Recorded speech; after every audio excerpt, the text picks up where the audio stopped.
CFAX Victoria, an iHeart radio station. If it's happening, it's here. CFAX 1070.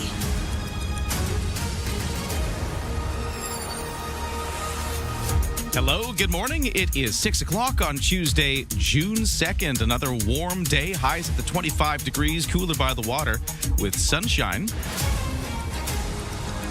That is what you could expect today, but right now let's get to the news. Here is Lisa Best. Thank you, Ryan, and good morning. Foreign Affairs Minister Anita Anand addressing a meeting of Canadian ambassadors and high commissioners in Ottawa at the start of a 3-day conference.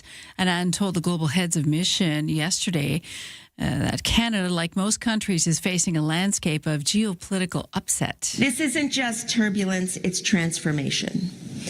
And as Margaret Atwood reminds us, when nothing is sure, everything is possible. This is the moment that we are in. And also thank the diplomats for their work around the world. Alberta Premier Danielle Smith and Quebec Premier Christine Frechette are scheduled to meet in Quebec City today and tomorrow. Smith says Frechette has mused about possibly revisiting discussions about developing Quebec's own substantial natural gas as resource. I have told the previous premier every time I met with them that I would talk to them about developing their own substantial natural gas resources so that they can become energy self-sufficient from the United States and also develop export capacity for Europe. And I know that Madame Frechette talked about the potential for renewing that conversation, and I'm glad to see that she's talking about that. The pair are also expected to speak about trade, investment, and political provincial autonomy. That is. A new report says the big 3 U.S. tech companies control the vast majority of Canada's publicly available cloud infrastructure. Lisa Laporte has details. The Canadian Anti-Monopoly Project says Amazon, Microsoft, and Google hold 85% of public cloud market share in Canada. The report lands as the federal government prepares to release its AI strategy this week. It's expected to include building a foundation for Canadian sovereign AI as one of its 6 pillars. The Canadian Anti-Monopoly Project says while it's difficult to replace the kind of global services that big U.S. hyperscalers can offer, the government can step in and help create competition to make it easier to switch between providers. Well, Prime Minister Mark Carney says a new National Unity Council will assess what is driving anti-Semitism in this country and improve research and data collection on hate incidents. Speaking at a synagogue in Toronto yesterday, Carney says anti-Semitism has surged to levels not seen in the post-period war. Noah Shak is the CEO of the Center for Israel and Jewish Affairs. He says this is a nationwide concern. There is an urgent need for all Canadians to not look away from this problem, but to recognize that we all have a responsibility to stand up against the hate, violence, and terror that is targeting Jewish people across this country. The spike in anti-Semitic incidents follows the October 23 attack by Hamas militants on Israel, which prompted Israel to bomb the Gaza Strip, which has continued. Israel, of course, has drawn widespread condemnation over its aid restrictions and destruction of infrastructure in the Gaza area. Well, locally, construction underway on a major library and affordable housing project in Saanich. A new library and 210 affordable rental units are set to rise at 3950 Cedar Hill Road after receiving final approval from BC Housing and the Capital Regional Housing Corporation, along with building permits, of course. The project is a partnership between Saanich and the CRHC, with the nominal lease of the land and funding for the library contributed by the district. Provincial funding through the province's Building BC will support a mix of affordable rates for people with low to moderate incomes. 20% of the homes will be offered at shelter rates, half will be geared to income, and the remaining 30% near market affordable rents. The nearly $159 million project is expected to be complete by 2030. U.S. President now says America will have to deal with Iran, quote, over the next week, following his call to Prime Minister Benjamin Netanyahu yesterday, described as a tense conversation. 95 days into this war and with talks on the brink of collapse, President Trump declaring negotiations are back on track. Complicating the deal, Israel's incursion into Lebanon, advancing deeper in the region to fight Iranian-backed Hezbollah. Iran threatening to call the talks with the U.S. entirely off. The president initially said he couldn't care less, saying the talks started to get very boring. But hours later, he was on the phone with Israeli Prime Minister Benjamin Netanyahu. And we don't like them. Maybe if you're a frog, you do. But fighting mosquitoes with mosquitoes is getting a lot of attention and traction online. Google parent company involved in healthcare research. Now it's requesting federal approval to release millions of mosquitoes on purpose in California and Florida. Scientist Eric Katagara says that the plan is to release the insects that are male and for those mosquitoes to mate with females as a way to control the population. They put this bacteria into the mosquitoes and it makes them sterile.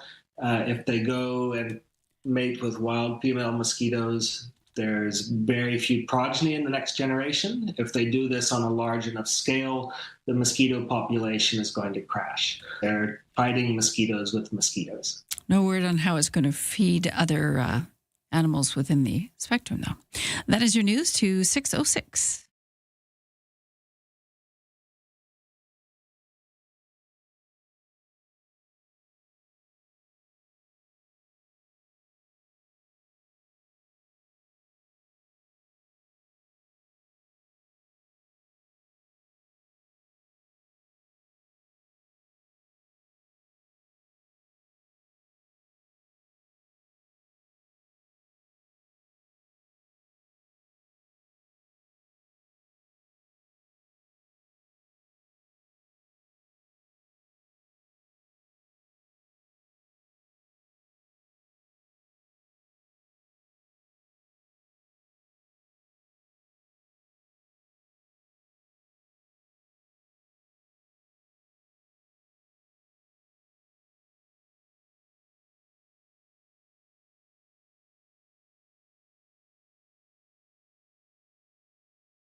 Your CFAX 1070 news poll question this morning. We're asking if you think the actual cost of hosting these 7 FIFA World Cup games in Vancouver will exceed $729 million predicted. 91% are saying, yeah, it's going to go higher.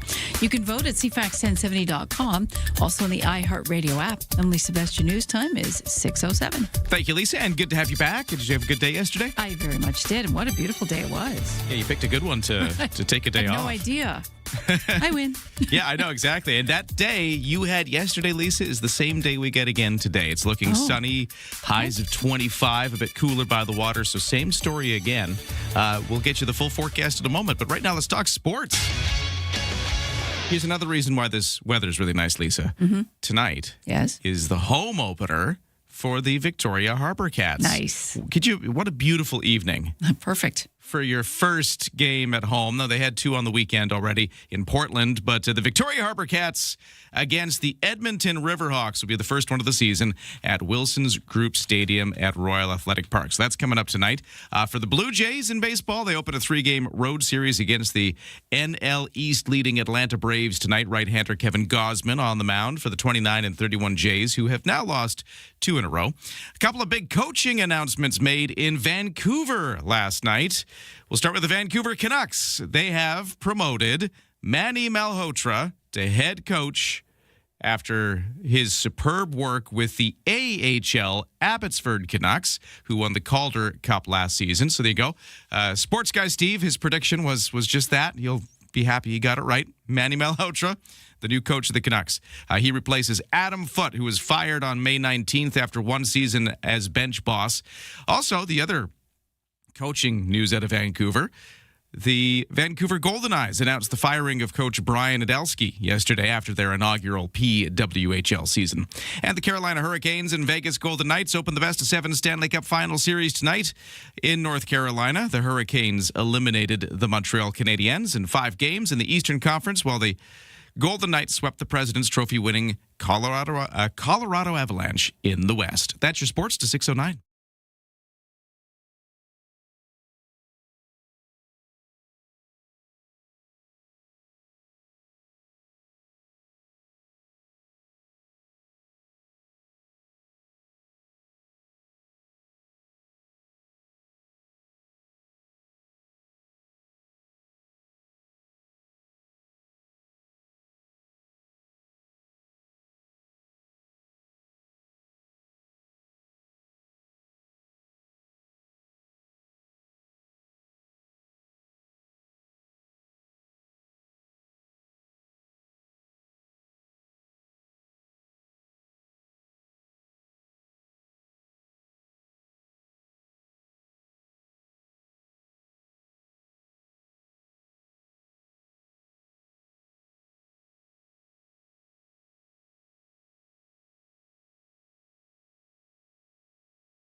CFAX at 70 traffic and weather. 6:10 now as we get this Tuesday started. No crashes or accidents at this time. No sailing waits at BC Ferry, so it's a pretty calm start to the day when it comes to all of that. This is not for vehicle traffic, but for bicycle traffic. I've got traffic for you. Then this was, we were talking about this yesterday. That section of the Galloping Goose Trail through Viaduct Park is closed again. They closed it down as of yesterday, and there's a detour around it. This is kind of similar to what we saw already in this spot. It's part of the Victoria to Esquimalt cable replacement project, but I did just online see a lot of grumbling about this yesterday. Cyclists, again, you got to take the big old detour, and you can't use the whole goose to get into town that way. So that is in effect, and it will be like that for a while, right until the end of summer. For the weather forecast, sunny today, highs of 25 degrees, a little cooler by the water, partly cloudy tonight. A little bit of breeze and lows down to 11. And then tomorrow, it's still fairly similar. We might see a bit more cloud tomorrow, but some sunshine too. We'll see highs up to 23, so maybe slightly cooler, but really not that far off. Another day where it's warm. It cools off a little more again on Thursday with sunshine, highs of 19. We still have a chance of showers rolling into the forecast for Friday and into the weekend, and maybe slightly more overcast conditions and cooler as we hit the weekend. So that's kind of coming at us, but right now, enjoy the warmth and the sun.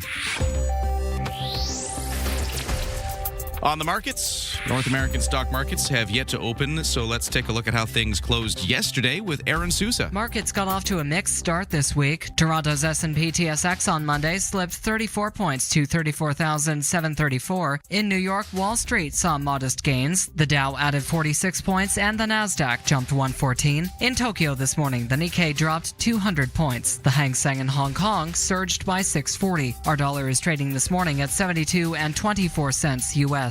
Canada-U.S. Trade Minister Dominic LeBlanc is headed to Washington today. He's to meet with Donald Trump's trade czar. It comes as official talks on CUSMA haven't yet started, despite a July deadline looming. Alberta Premier Danielle Smith is meeting Quebec's Premier this week. Smith hopes to discuss an east-west energy corridor, emphasizing both provinces' desire to stay in Canada. This as separatist sentiments in her province simmer. And the current CEO of the Canadian Dairy Commission will serve another term. Agriculture Minister Heath MacDonald is praising Benoit Bastelier for stabilizing Canada's dairy management system. From the Canadian Press Business Desk, I'm Aaron Sousa. The best way to start an island morning. Ryan and Lisa on CFAX 1070. Hey, thanks so much for joining us here on this Tuesday as we get the day started. I'm Ryan. We got Lisa back in the saddle. How you doing, Lisa? Here I am. I'm good. I'm getting a little nervous, though, I got to say. Why? Because Friday.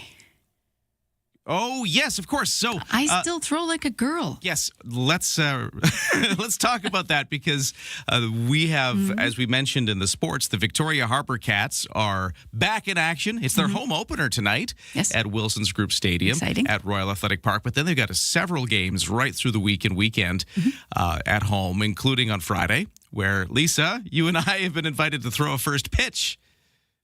And you nervous? A little bit. A little bit. Performance anxiety, 100%. Yeah. Yeah. This is not in my wheelhouse. I did it once before, and? like 10 years ago. Sure. And the biggest thing was, like, I had confidence that in my own backyard, I could throw... You could rock it. I could throw a ball to, somebody... To your child. 20 feet away or whatever it was. I was pretty confident I could do that. Sports, yeah. But then, when you're there in, like, a professional baseball stadium... see the eyes of the crowd and there's people watching you. I was like 75% sure I was just going to, like, duff it right into the ground in front of me. Oh, I'm sure I and will. Walk off in shame. But I might throw it to first base. I don't know. Yeah, just really... throw him for a loop. It's probably going to be foul. Well, I will try. I did ask because you were away yesterday. So yes, sports guy Steve was here filling in on the news desk. So I asked him if he'd take us out to the field and throw a few balls with us. Oh. Give us some pointers. Oh, he's going to coach us. For how not to choke in front of a crowd while trying to throw a baseball. Because that's the big thing. It's not so much the throwing, it's the choking. It's not choking in front of an audience. That's I don't know how they do it sometimes, Yeah. And I mean, these are young men, and they don't get paid much. Do they actually get paid? Why they do? Is there pay there? A little bit of pay there? But I don't think there's a lot, no, right, at this level. And they take a lot of flack for a little bit of money. I mean, the whole purpose of it is to go to the show. You know, they want the big time, which, you know, or they just love the game. There's a lot of them that are just in it to go through college, university, and they just love the game. And I've met a lot of them, but it's a lot of pressure because the fans are pretty serious sometimes. Have you not noticed? Oh, yeah. No, for sure. Yeah. It's like do or die kind of thing with the Harbor Cats. We're rabid fans. So, yeah, I don't know. I think I need Steve's input. Well, we'll keep you posted on how this goes as we get this going over the week. Baseball whisper. We'll let you know. And hey, if you come out on Friday, it is the Victoria Harbor Cats. Their season is back on. They're at home all this week, including the game on Friday, where Lisa and I, in theory, will be throwing a few pins. Hopefully it doesn't rain. We'll be there. We'll be throwing something. Rains? Whether or not it makes it, we'll find out. Well, could we have a rain delay? Oh. By us today. Actually, it's not supposed to rain that much. There's like a small chance of Smattering? showers. Okay. Maybe. And who knows exactly so no when. Rain. Who knows? Okay. We won't have the sun in our eyes. Well, yeah. There's that. I love the anything. silver linings. I am so here for optimism and silver linings, Lisa. At 6:16, here are the headlines. What's going on in the world? BC Transit again offering its popular Grad Pass program to graduating high school students across the province. It's available in nearly 70 communities, of course, locally as well, giving grade 12 students 2 days of free bus travel during the month of June. You choose. BC Transit says the initiative is designed to encourage safe transportation choices, giving them an option during grad time. Grad Pass cards, that is, will be distributed through participating schools, with the cost of the program shared by local governments and, of course, BC Transit. The BC government unveiling a new anti-racism action plan less than 2 weeks before the arrival of FIFA World Cup in Vancouver. The first game goes, of course, June 13th. Attorney General Nikki Sharma says the province is doing everything within its power to counter racism. Sharma says the province will work with the City of Vancouver and FIFA on making the games inclusive, but adds she can't speculate on possible responses if something does happen. Vancouver BC Place will host the first 7 games June 13th. That will be Australia playing Turkey. And construction underway on a student housing project on Camosun College's Lansdowne campus. It's the first student housing building. The college will offer students more options for places to live while easing pressure on the local housing market. The 6-story building provides a total of 429 student beds, includes amenities like coffee shop, meeting space, and laundry and lounges. The province kicking in about $152 million for the project. Camosun giving $3 million, expected to be ready by early 2029. We're going to hear from Certified's Mike Kozakowski. He'll be live with us at 8:20 to talk more about this project and others across the city. Very much a growing Greater Victoria area.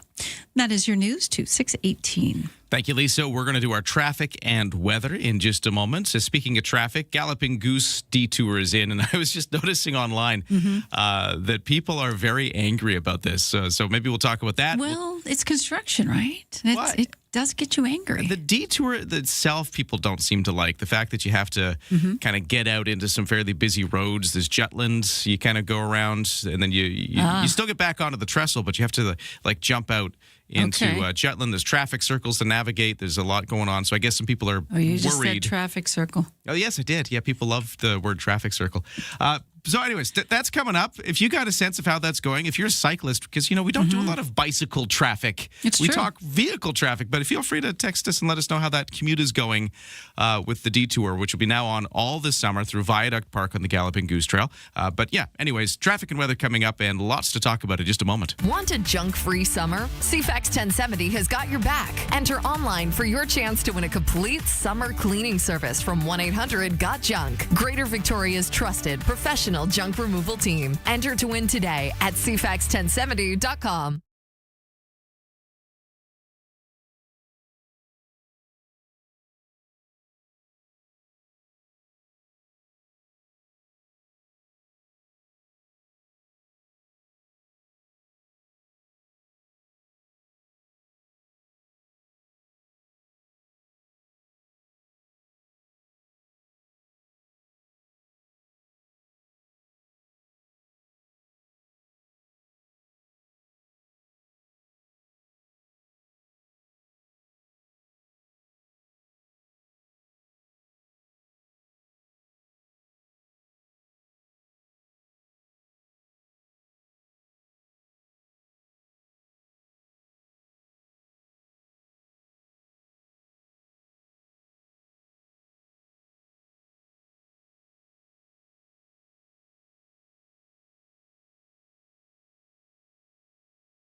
CFAX 1070 Morning Show brought to you by Bluebird Cabs. Need a cab? Download the new Bluebird Cabs app at Bluebird Cabs Ltd. They're proudly local and Canadian owned and run since 1946.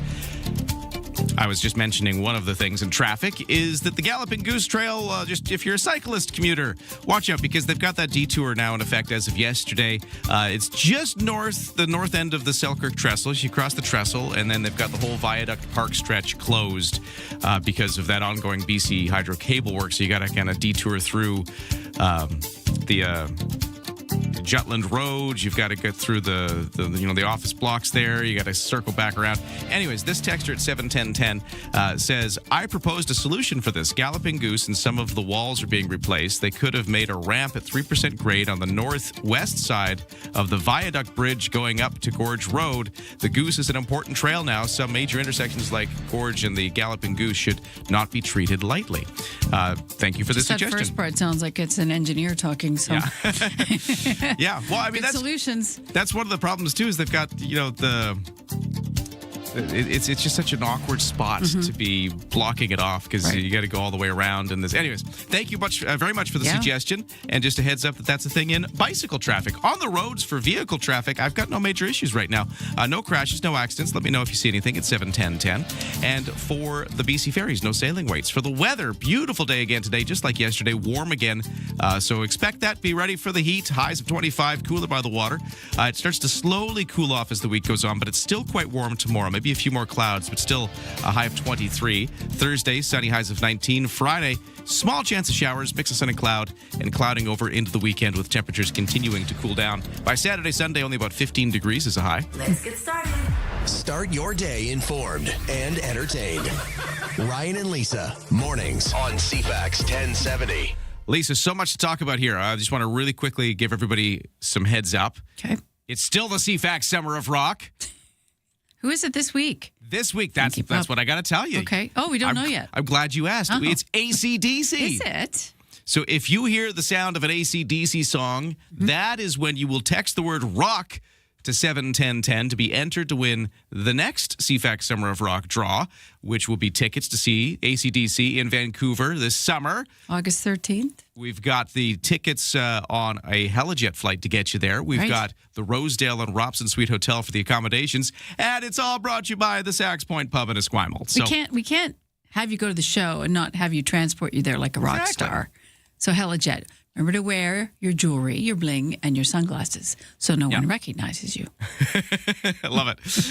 Because you're going to be a celebrity. Right. The winner of the CFAX Summer of Rock. So that's coming up. Also, Lisa, we've got a different contest going this week as well. Right. We did the first one yesterday.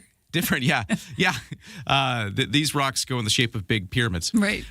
This is the Ancient Egypt exhibit that's coming up later this month at the Royal BC Museum. We have this mega prize pack, 4 tickets to go see the exhibit at the Royal BC Museum, but also we've got a $100 gift card for food, and we've got IMAX tickets for a whole big day out of the museum and, food and everything.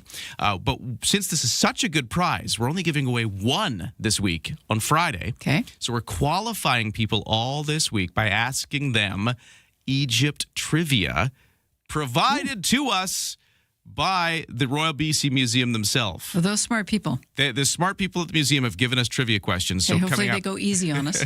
In the 8 o'clock hour today, we will be asking the next one. The question? The next question. Okay. So that's when you're going to get another chance to win. So I just wanted to let you know that. Okay. And the questions aren't too hard, right? Well, yesterday, here's an example. Okay. Because you missed this. Yesterday's question was, which animal did the ancient Egypt particularly revere? Can I answer? Yeah, go ahead. It was a cat. Yes, exactly. That was the answer. They believe they had a connection with it. A lot of people still believe that. Connection with the afterlife. Exactly. So that was the big okay. So that's the level of question. Okay, we can do this. Yeah, it's all right. It's not asking you name 10 consecutive pharaohs in a row. Thank you. But only in the Old Kingdom. As the Valley of the Queens. Exactly. None of that. So anyways, I just wanted to let you know those are all the contest things that we got coming up today on the show. Nice. I wanted to talk politics real quick because yesterday we mentioned we were trying to get brand new BC Conservative leader Carrie Lynn Findlay, who won on the weekend, emerged as the victorious candidate in that contest to replace John Rustad. We did mention a few times we were trying to get her on the show. We did manage to get her on today. So she's going to join us at the end of the 8 o'clock hour. So we will have a big BC political interview coming up with the brand new leader of the opposition. That's in the 8 o'clock hour. Nice. But in more local politics, we finally had a mayoral candidate for Esquimalt emerge in the news. There's a guy named Duncan Cavins. He is a councillor right now. He kind of came out after a different councillor, Megan Braham, Yes. who had floated that she was going to run, then decided not to. So we learned just recently that she, because of family reasons, has decided, you know what, this isn't the time for me. Okay. And so with that, he decided, well, I'm going to step forward. And he spoke to Josh and Jade yesterday on the program. I've had a really good time over the last 4 years since being elected in 2022, and really realized that there's a lot of things that I want to help Esquimalt move through. I think we're coming up with, after a long time of having Mayor Barb, and I think it's a good time as we do our OCP review in the next term. Really want to set out what the vision is for Esquimalt over the next 10 or 20 years. Yeah, as he mentioned, Barb Desjardins has been mayor for a long time, several terms, and is not running again. But he touched on something that I think we're going to hear a lot in this election, regardless of which municipality we're talking about, and that is sort of this reaction to all the change we've seen recently. Here's what he said about kind of where he stands. Well, I think there's been an awful lot of change over the last 10 years. Lots of building, lots of new traffic that we're all seeing. And I think what I hear from residents most is that they don't really see where this is going. We're also seeing some pretty big tax hikes in the last few years. Yeah. And people tell me that that's okay, but is this going to go on forever? Or is there some kind of goal or vision? And so what we really need to do is do a better job of articulating where we're going in the next 5 to 10 years. So that's Duncan Cavins. He's got a point, because it's one or 2 years of sticker shock, and then you start to think, wait a minute, is this going to continue because of the growth of the city? So do taxes eventually taper off as things level out? So we're listening. I bet you most municipalities will see some kind of debate about that. There's been, the taxes are going too high. There's too much construction and change everywhere. When does it kind of end? Where are we going with all this? Yes. I just thought that was interesting to hear that as he spoke to Josh and Jade on the afternoon show yesterday. Good point. Okay, lots to come on the program, including the 6:30 news next with Lisa.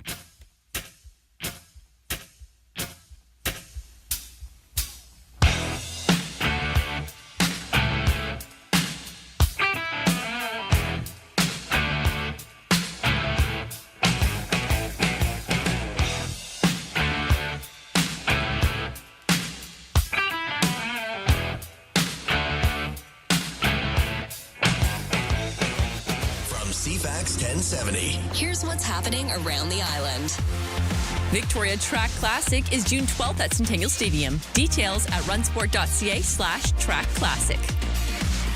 Help care for local wildlife and enter to win the Wild Arc Raffle. June 1st through 18th, you can buy your tickets at spca.bc.ca. Get more event info at CFAX1070.com. If it's happening, it's here. CFAX 1070.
CFAX Victoria. An iHeart radio station. If it's happening, It's here. CFAX 1070. Hello, good morning. It is 6:31 on Tuesday, June 2nd, with sunshine on the way, highs of 25 yet again. It's a lot like yesterday, and we'll get you the full forecast in a moment. Right now, though, the news begins, and back in the saddle, it's Lisa Best. Thank you. Prime Minister Mark Carney says combating anti-Semitism in this country starts with the admission that the country is failing Jewish Canadians. Speaking at a Toronto synagogue yesterday, Carney listed off a number of tasks assigned to the new Advisory Council on Rights, Equality and Inclusion that was announced last February. Noah Shack is the CEO of the Centre for Israel and Jewish Affairs. He says the Prime Minister is cognizant of this widespread issue. His address was directed at all Canadians, because this is not just a problem impacting my community. It's fundamentally tearing our society apart and threatening all of our safety. Stats Canada reported in March a 169% increase in hate crimes between the years 2018 and 2024. Hate crimes involve anti-Semitism nearly tripling in 24 to 920 reported incidents. In the U.S., defense officials vowed to appeal a ruling that found the Pentagon's transgender soldier ban is unconstitutional. The decision bars the U.S. military from expelling transgender soldiers, but allows the ban on transgender recruits. ABC's Lina Moyes spoke to GLAAD staff attorney Michael Haley. How has the military evolved in terms of inclusion over the years? We had inclusion of people of all different races, inclusion of women in combat roles, inclusion of gays and lesbians in the military, and now transgender folks. And every time we've expanded the military to allow more and more people to serve with more backgrounds, we've made that military stronger and made the country safer. That's new information about health screenings at U.S. airports ahead of the World Cup getting underway shortly. The games are expected to draw up to 7 million visitors to the U.S., raising concern about the possible spread of Ebola from Africa. Confirmed cases in the DR Congo have jumped more than 20% in a single day. But one aid group warns the outbreak may be much larger, pointing to delays in detection and limited contact tracing. Americans returning from the DRC, Uganda, and South Sudan must now re-enter the U.S. through 4 designated airports for mandatory screenings. Alberta Premier Danielle Smith planning to meet with her counterpart in Quebec City today and tomorrow. Smith says separatism and energy are possible topics for discussion with Premier Christine Frechette. I think that we can have a strong partnership between Quebec and Alberta, not only on how we repair the country so it gets back to the way it was initially intended to run, but also on an energy corridor. So I think it's going to be a great couple of days talking with her. Smith is also expected to meet with Quebec-based companies and industry associations while she's in the province. The Ebola outbreak spreading in Central Africa is likely far worse than the official figures suggest. The International Rescue Committee is warning of this. Here's ABC's Matt Rivers. Reported confirmed deaths now more than doubling since Thursday alone, from 17 to 42. Health officials reporting more than 300 cases in the Democratic Republic of Congo and Uganda, and there could be hundreds more, with reported cases believed to be more than 1,000. Doctors Without Borders calling it unprecedented, saying the reality today is that nobody knows the true scale and severity of this outbreak. And there's no known cure for Ebola. And fans of movie star Marilyn Monroe held a 100th birthday celebration for the iconic star in Hollywood yesterday and other parts. They gathered in front of her historic handprints and footprints outside the Chinese Theater on Monday. Happy birthday. A Marilyn Monroe impersonator at what used to be Grauman's Chinese Theater. Local Los Angeles actor Maya Akra. I'm just owning the woman I am, and I think she did that for us. Marilyn impersonator Jessica Sugar Kuiper. She had a rough life, and to come up from that, and then one day put her handprints in the cement at Grauman's. Monroe's cement impression showing wear from generations of tourists pressing their hands into hers. The iconic movie star died August 4th, 1962. She was just 36 years old. That's your news to 6:36.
more. CFAX 1070 news poll question this morning. We're asking, do you think the actual costs of hosting 7 FIFA World Cup games in Vancouver is going to exceed the predicted $729 million? Over 90% say, yes, that's what we fear. That's your news to 637. Thank you, Lisa. We're taking a look at a beautiful day today. Highs of 25 degrees in the sunshine. Right now, we're already at 13 degrees. Got a full forecast in a moment. I'm going to talk baseball in a second, but Lisa, since I got you here, yes, we were talking about the Victoria Harbour Cats. They've got their home opener tonight. Correct.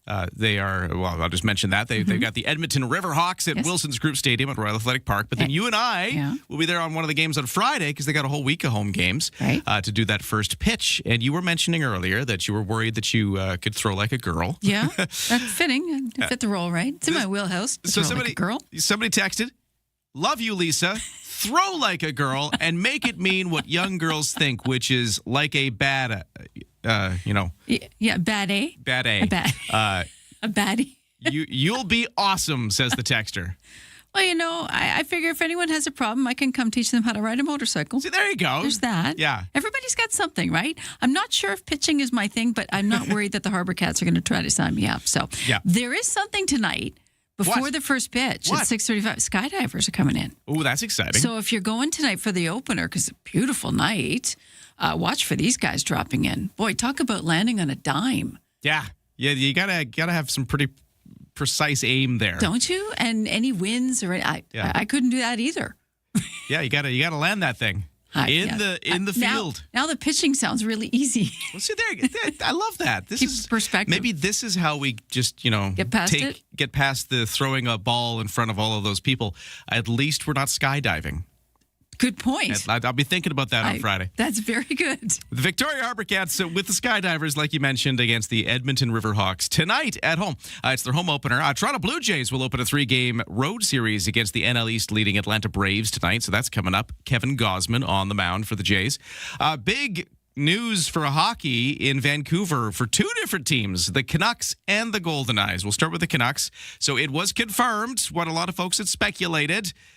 The Canucks have promoted Manny Malhotra to head coach after his superb work with the AHL's Abbotsford Canucks, who won the Calder Cup last season. Malhotra replaces Adam Foote, who was fired on May 19th after 1 season as bench boss. Now to the Vancouver Golden Eyes in the Women's Hockey League. They announced they'd fired their coach, Brian Nadelsky, after their inaugural season, where they did not exactly perform at the top of the league. So we'll see what happens as far as replacements go there. And the Stanley Cup Final Series starts today. The Carolina Hurricanes and the Vegas Golden Knights. They'll be coming up tonight from Raleigh, North Carolina. And that is your Sports to 640.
What's happening on the roads? Let's do CFAX 1070 traffic and weather. We're starting to see the typical volume delays building, but no crashes or accidents at this time. The West Shore commute, starting to see the traffic volume. Everything else is looking clear. Malahat, Pat Bay Highway, no traffic volume or problems in those locations. For BC Ferries, no sailing waits. 7 o'clock sailing has lots of vehicle deck space left. For the weather forecast, it's a sunny day today. Highs of 25 again, so it's very similar to yesterday.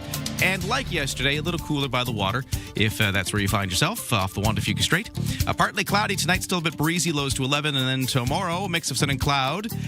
Still maybe a little windy and maybe feeling a little bit cooler. So highs of 23, cooler by the water. Thursday cools down ever so slightly more. Highs of 19 in the sun. The clouds start to roll in on Friday and through the weekend. We'll still see some sunny breaks, but some clouds and cooler temperatures. Friday's a high of 18. Saturday's a high of 15. And we got a chance of showers for Friday and Saturday. Just a small chance of scattered showers. Maybe no big rain event coming, but it could be damp at times. Oh, and I should mention it's 13 degrees right now at the Victoria International Airport. Now we're checking the markets. Well, there's nothing to check quite yet because the opening bells have just been ringing. No results yet, but I'll tell you how things are going. S&P TSX closed down 34 points yesterday to 34,734. The Dow in New York, though, is up 46 points to 51,078. The NASDAQ up 114 to 27,086. And the Canadian dollar at 72.4 cents U.S., which was up just a titch from yesterday's close. CFAX 1070 Morning Show brought to you by Coastal Heat Pumps. For big savings on your heating bill no matter the season, talk to Coastal Heat Pumps, designed for comfort, the South Island's Elite Plus Fujitsu Air Stage dealer. It's all here. News, weather, traffic, and community events. Ryan and Lisa, mornings on CFAX 1070.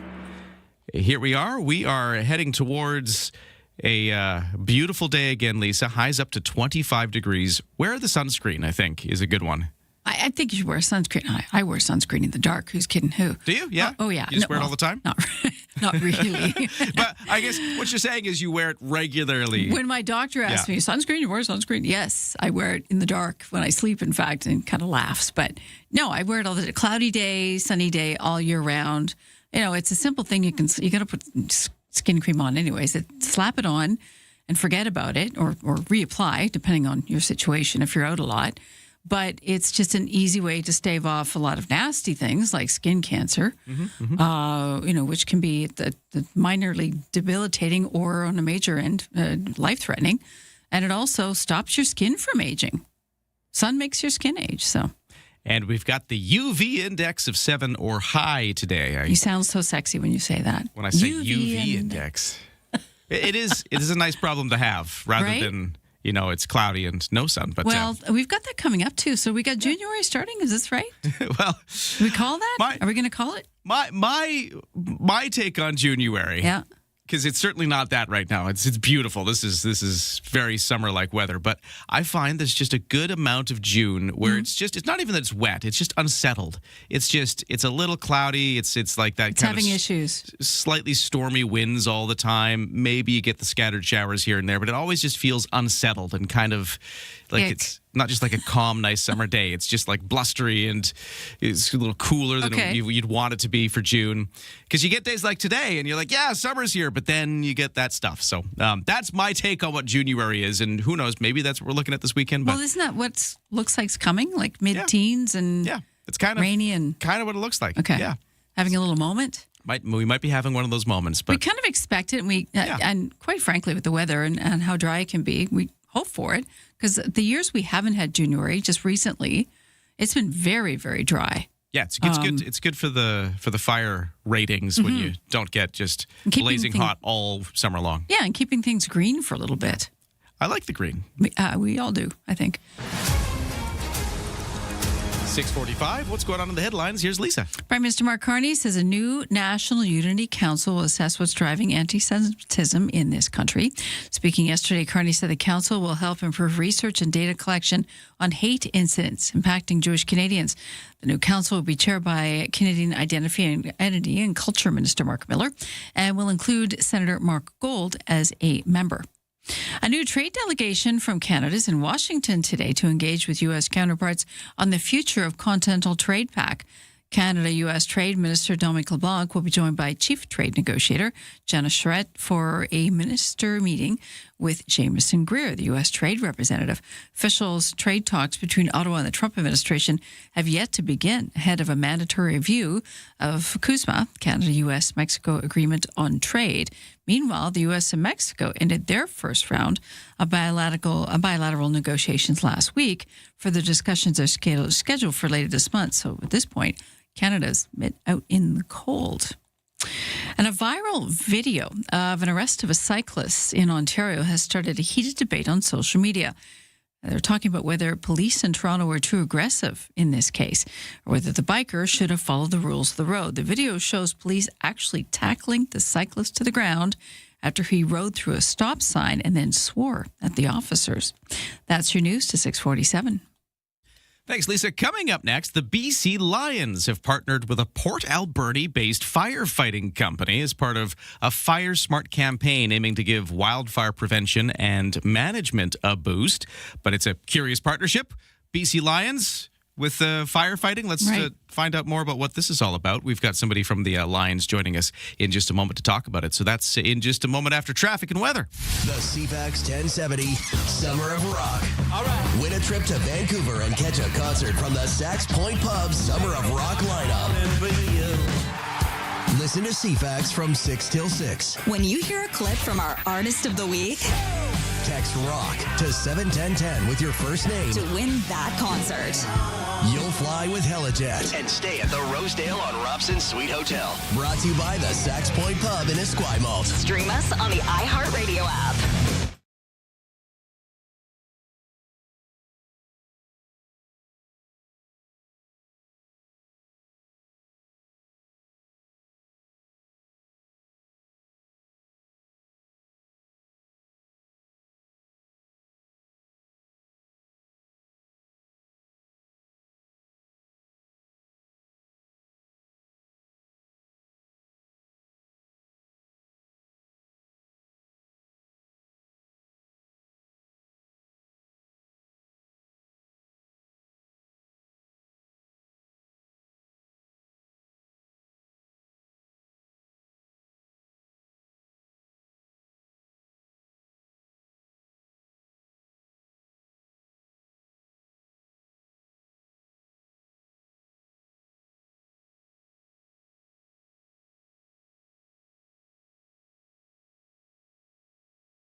CFAX 1070 traffic and weather. It is 6:50 on a Tuesday morning. Things are looking pretty typical when it comes to the volume delays from the West Shore into downtown Victoria.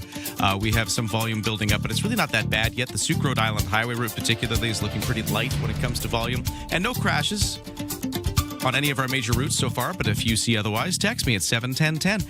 No waits at BC Ferries, and the weather is looking warm. We've got the sun. We've got the high of 25 degrees. Partly cloudy tonight, lows down to 11, and a few clouds with us tomorrow. It's slightly cooler, highs of 23 degrees. And by the way, in all of this, cooler by the water. Just assume if you buy the Waterfuke Strait, it's going to be a bit breezy and a bit cooler compared to those inland high temperatures of around 25 today, 23 tomorrow. For Thursday, it's down to 19 as a high in the sun, and then it clouds over, gets into a chance of showers for Friday and Saturday. A bit more overcast. But for the next couple of days at least, this little heat moment continues. Don't attempt your morning commute without us. Ryan and Lisa, mornings on CFAX 1070. Well, the BC Lions of the CFL will be getting their regular season going a little later this month, but right now they're getting something else going. They've partnered with a Port Alberni-based firefighting company. We know them well, Coulson Aviation. Previously with the Martin Mars water bombers and all of that, still out there fighting wildfires. Coulson Aviation, a big part of that. Well, BC Lions have partnered with them as part of a Fire Smart campaign to try to give wildfire prevention and management a boost. So here to talk about what is involved in this partnership and why it's come about, we've got the BC Lions Senior Vice President of Business, George Chayka, joining us on the line. Sir, how you doing? I'm great. Thanks, Ryan. Great to get you on the line. So first off, just how did this come about? What's got the BC Lions involved in wildfire prevention? Well, it's a natural transgression with regards to our Lions Pride program. Our Lions Pride program works with youth, talking to them about leadership in their communities, educating them about goal setting, and the whole Fire Smart program is about educating our youth and how to make their homes, how to make their communities safer against forest fires. And Colson Aviation stepped up as a major partner of our Lions Pride program. Protecting our communities is important to them. They do an excellent job with their firefighting service, and it was just a natural partnership that I'm pleased Colson partnered with us on to help make our communities safer. And the announcement, by the way, happened over the weekend, and there was a school in Langford that was used as the backdrop for this. It was Millstream Elementary School, so maybe you saw that over the weekend, the backdrop for this announcement. Why Millstream Elementary? That's cool that it was there. Yeah, they were having a community awareness day, and Fire Smart Langford was there, and it was a nice little program about educating the community, making youth aware, making the community aware about some Fire Smart principles, and that's where we had the announcement. Actually, it was we were pleased to have Ravi Parmar came out, and the mayor came out, and Millstream was actually, I found out, Ravi's elementary school, so it was pretty cool that he was able to join us for the announcement and help make the announcement and be able to engage with the community. Okay, so what will this do? The partnership you've announced, I guess there's some money involved, but talk about what's going to happen here. What is this program going to mean?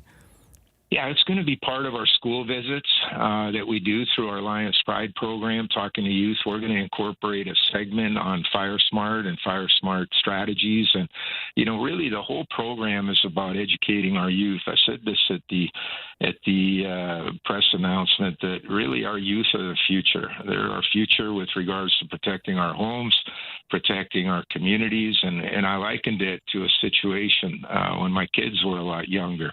And I remember taking them to school one day, and I was putting some bottles in the garbage, and they scolded me big time. They said, "Dad, why are you doing that?" I said, "What do you mean?" They said, "Well, you should be recycling those bottles. You shouldn't throw them in the trash." And, that made an impression on me to the point where today I'm very paranoid about making sure that any cardboards, any plastics go in the recycling. But it shows you the influence that kids have, and that education is so critical at a young age, and it's going to pay dividends with regards to all of the Fire Smart principles of making our homes and our communities safer and more wildfire resilient. So the Fire Smart program, it's going to get a huge just amplification, a huge boost, because you'll put the power of the BC Lions kind of reach behind that message. Exactly. And our players do an excellent job with regards to connecting with youth in the communities. One of the pillars of our brand is to help build better communities, help make communities safer. And that's why we're so pleased to have Colson Aviation on board as a partner of our program, because at the end of the day, it's about connecting with those youth and helping to prepare our youth for the future, for the betterment of all of us. George, this must also help you put more younger demographic fans in the seats, too, ultimately. That would be part of the goal, too, right? Oh, absolutely. I think that's a natural dividend of connecting with players. We've got another island resident, Amar Doman, our owner. Priority of his ever since he bought the BC Lions Football Club was to make sure that our games were accessible for families, affordable for youth. We've got a $15 youth ticket for youth 17 and under. We're doing everything we can, and we've seen the results with regards to families and younger fans that are becoming BC Lion fans. And any opportunity that our players have to engage with youth, it makes a lasting impression. I always say that our players are accessible, they're authentic, and they're approachable, and they do a great job in the communities and the schools that we visit. So it's safe to say the only fire you want to see right now is on the gridiron, then. Yeah. Ryan knew it was coming. Yeah. It's going to be starting in 2 weeks here. We have our first regular season game in Saskatchewan coming up, and we're looking forward to that game. Yeah, how are you feeling about things? It's been cool seeing the preseason game that we had in Langford at Starlight Stadium. Speaking of Langford, so we've been getting the hype going. How are you feeling about the season ahead? Feeling very good. Very pleased to see the development of our backup quarterbacks.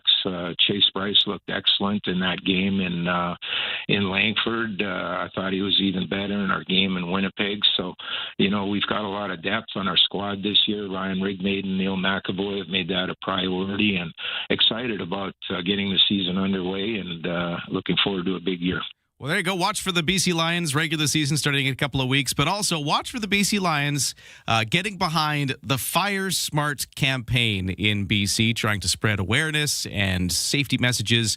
They've partnered as well with Coulson Aviation right here on Vancouver Island. They're big into, fighting fires with their aircraft, but now they're helping to spread the message along with the BC Lions. So you'll be hearing a lot more of that and those Fire Smart messages from the team. And we've got on the line with us Senior Vice President of Business with the BC Lions, George Cheka. Thank you so much for joining us, and good luck with all this.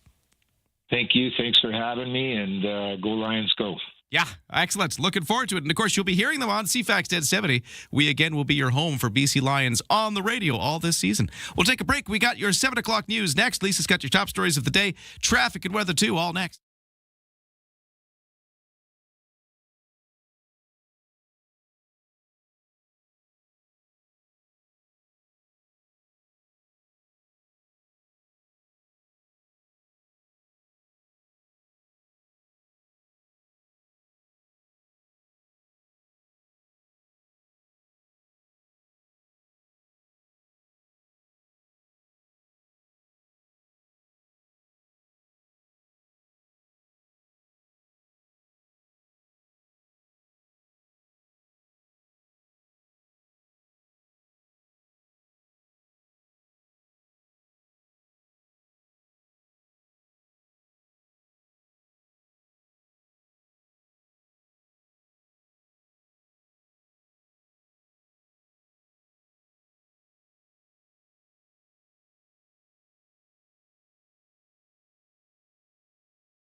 CFAX Victoria. An iHeart radio station. If it's happening, It's here. CFAX 1070.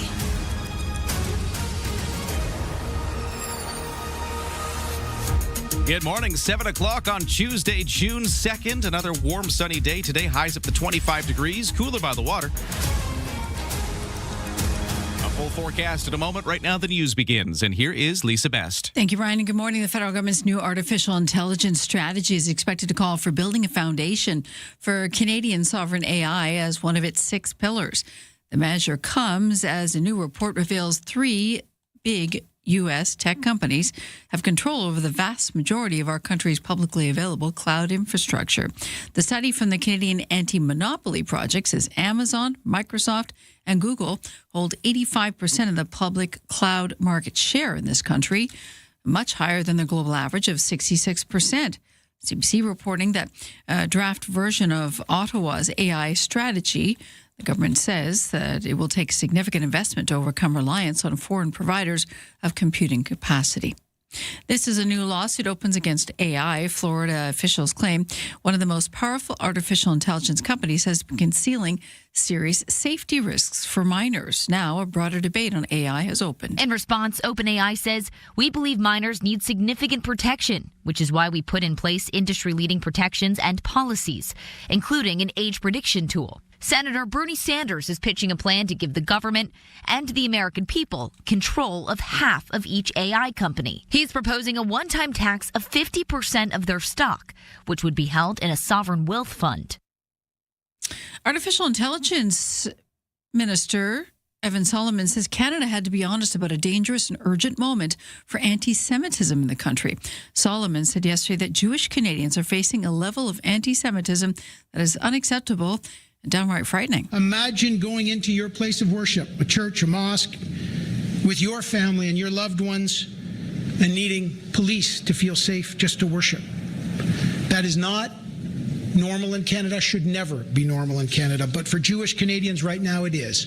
And the fear is real. Prime Minister Mark Carney joining Solomon at a synagogue where he announced a National Unity Council will assess what is driving anti-Semitism in this country. Carney also said that the council will improve research and data collection on hate incidents. A closure on the section of the Galloping Goose Trail that took effect yesterday is causing a prickly situation for riders. Started yesterday morning through a portion of Viaduct Park. It's closed to all pedestrian cyclists until the end of summer now. Trail users have to follow a 1 kilometer detour via Waterford Crescent, Jutland, Cecilia, Napier, and then the path through Cecilia Ravine Bike Park. Routes for pedestrian, cyclists, and wheelchair users is maintained to ensure accessibility and safety, but a detour maps and signage posted on site is pushing cyclists onto routes that they're not really happy with. This is all part of Victoria to Esquimalt cable replacement project, installing new electrical conduit between the Gorge Waterway and the Viaduct Park and Benfield Park. The U.S. president has made a surprising pick to act as the nation's top intelligence official. President Trump has tapped the nation's federal housing finance chief as acting director of national intelligence. It's a surprise announcement after DNI Tulsi Gabbard announced her resignation last month. Bill Pulte runs the Federal Housing Finance Agency and chairs mortgage giants Fannie Mae and Freddie Mac. The president says Pulte will keep those jobs while filling in for Gabbard, saying he has deep experience in managing the nation's most sensitive matters. But it's unclear what national security expertise Pulte has. He's become a MAGA megaphone, going after the president's perceived political foes and often traveling on Air Force One. Sagar Magani, Washington. A delegation of BC elected officials in the mining industry in Ottawa, they held a news conference yesterday before meeting with departments and officials federally. Mining Association of BC President and CEO Michael Goring says this province is ready to meet with federal officials as part of a coordinated Team BC effort to advance $79 billion in major mining and critical mineral projects and position Canada as a leading global supplier of responsibly produced minerals and metals that our allies and partners need. The goal is to move some projects forward. We'll let you know how far they get. Fighting mosquitoes with mosquitoes getting a lot of traction. Google parent company involved in research now requesting federal approval to release millions of these little bloodsuckers in Florida and California. Scientist Eric Katagara says that their plan is to release the insects that are male, but they're sterile. Those mosquitoes will mate with females to control population. They put this bacteria into the mosquitoes and it makes them sterile. If they go and mate with wild female mosquitoes, there's very few progeny in the next generation. If they do this on a large enough scale, the mosquito population is going to crash. They're fighting mosquitoes with mosquitoes. Which is good for us because we won't get stung, but no word on how it will affect other insects and animals that actually feed on these tiny insects. That is your news to 7:05.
Your CFAX 1070 news poll question today. Do you think the actual cost of hosting those 7 FIFA World Cup games in Vancouver starting later this month will exceed the predicted $729 million? Over 90% say, yeah, we're going to go higher. You can vote now at CFAX1070.com or the iHeartRadio app. I'm Lisa Best. Your news time is 7:07. Thanks, Lisa. Good morning. Welcome to the day. It is a sunny one. It's warm again. Highs to hit about 25 degrees.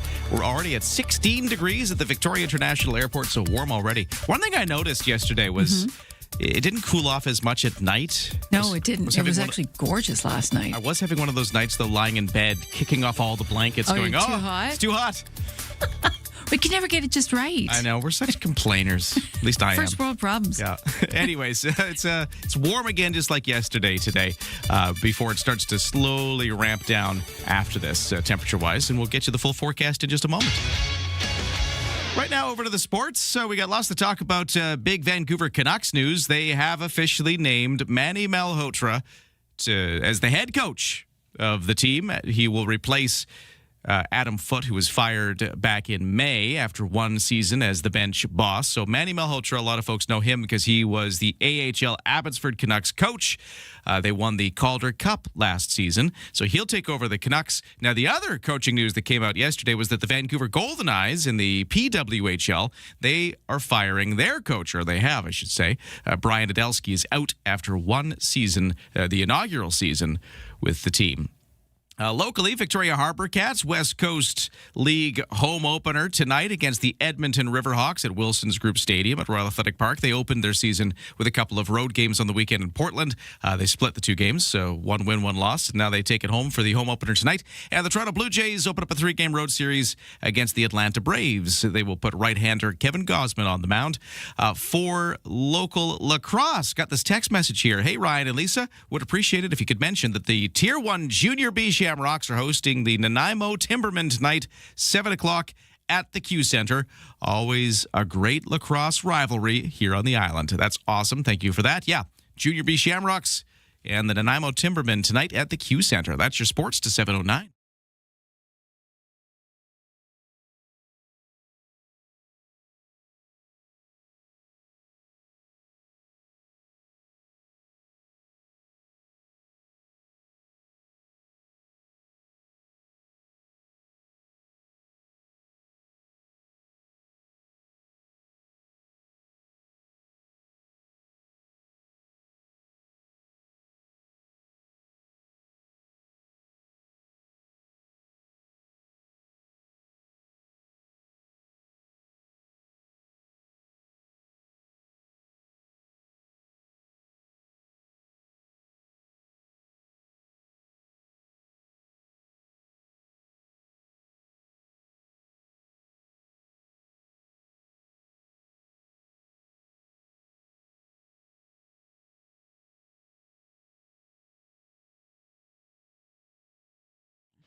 CFAX 1070 Morning Show brought to you by Thrifty Foods. Happy is deals and rewards in one app.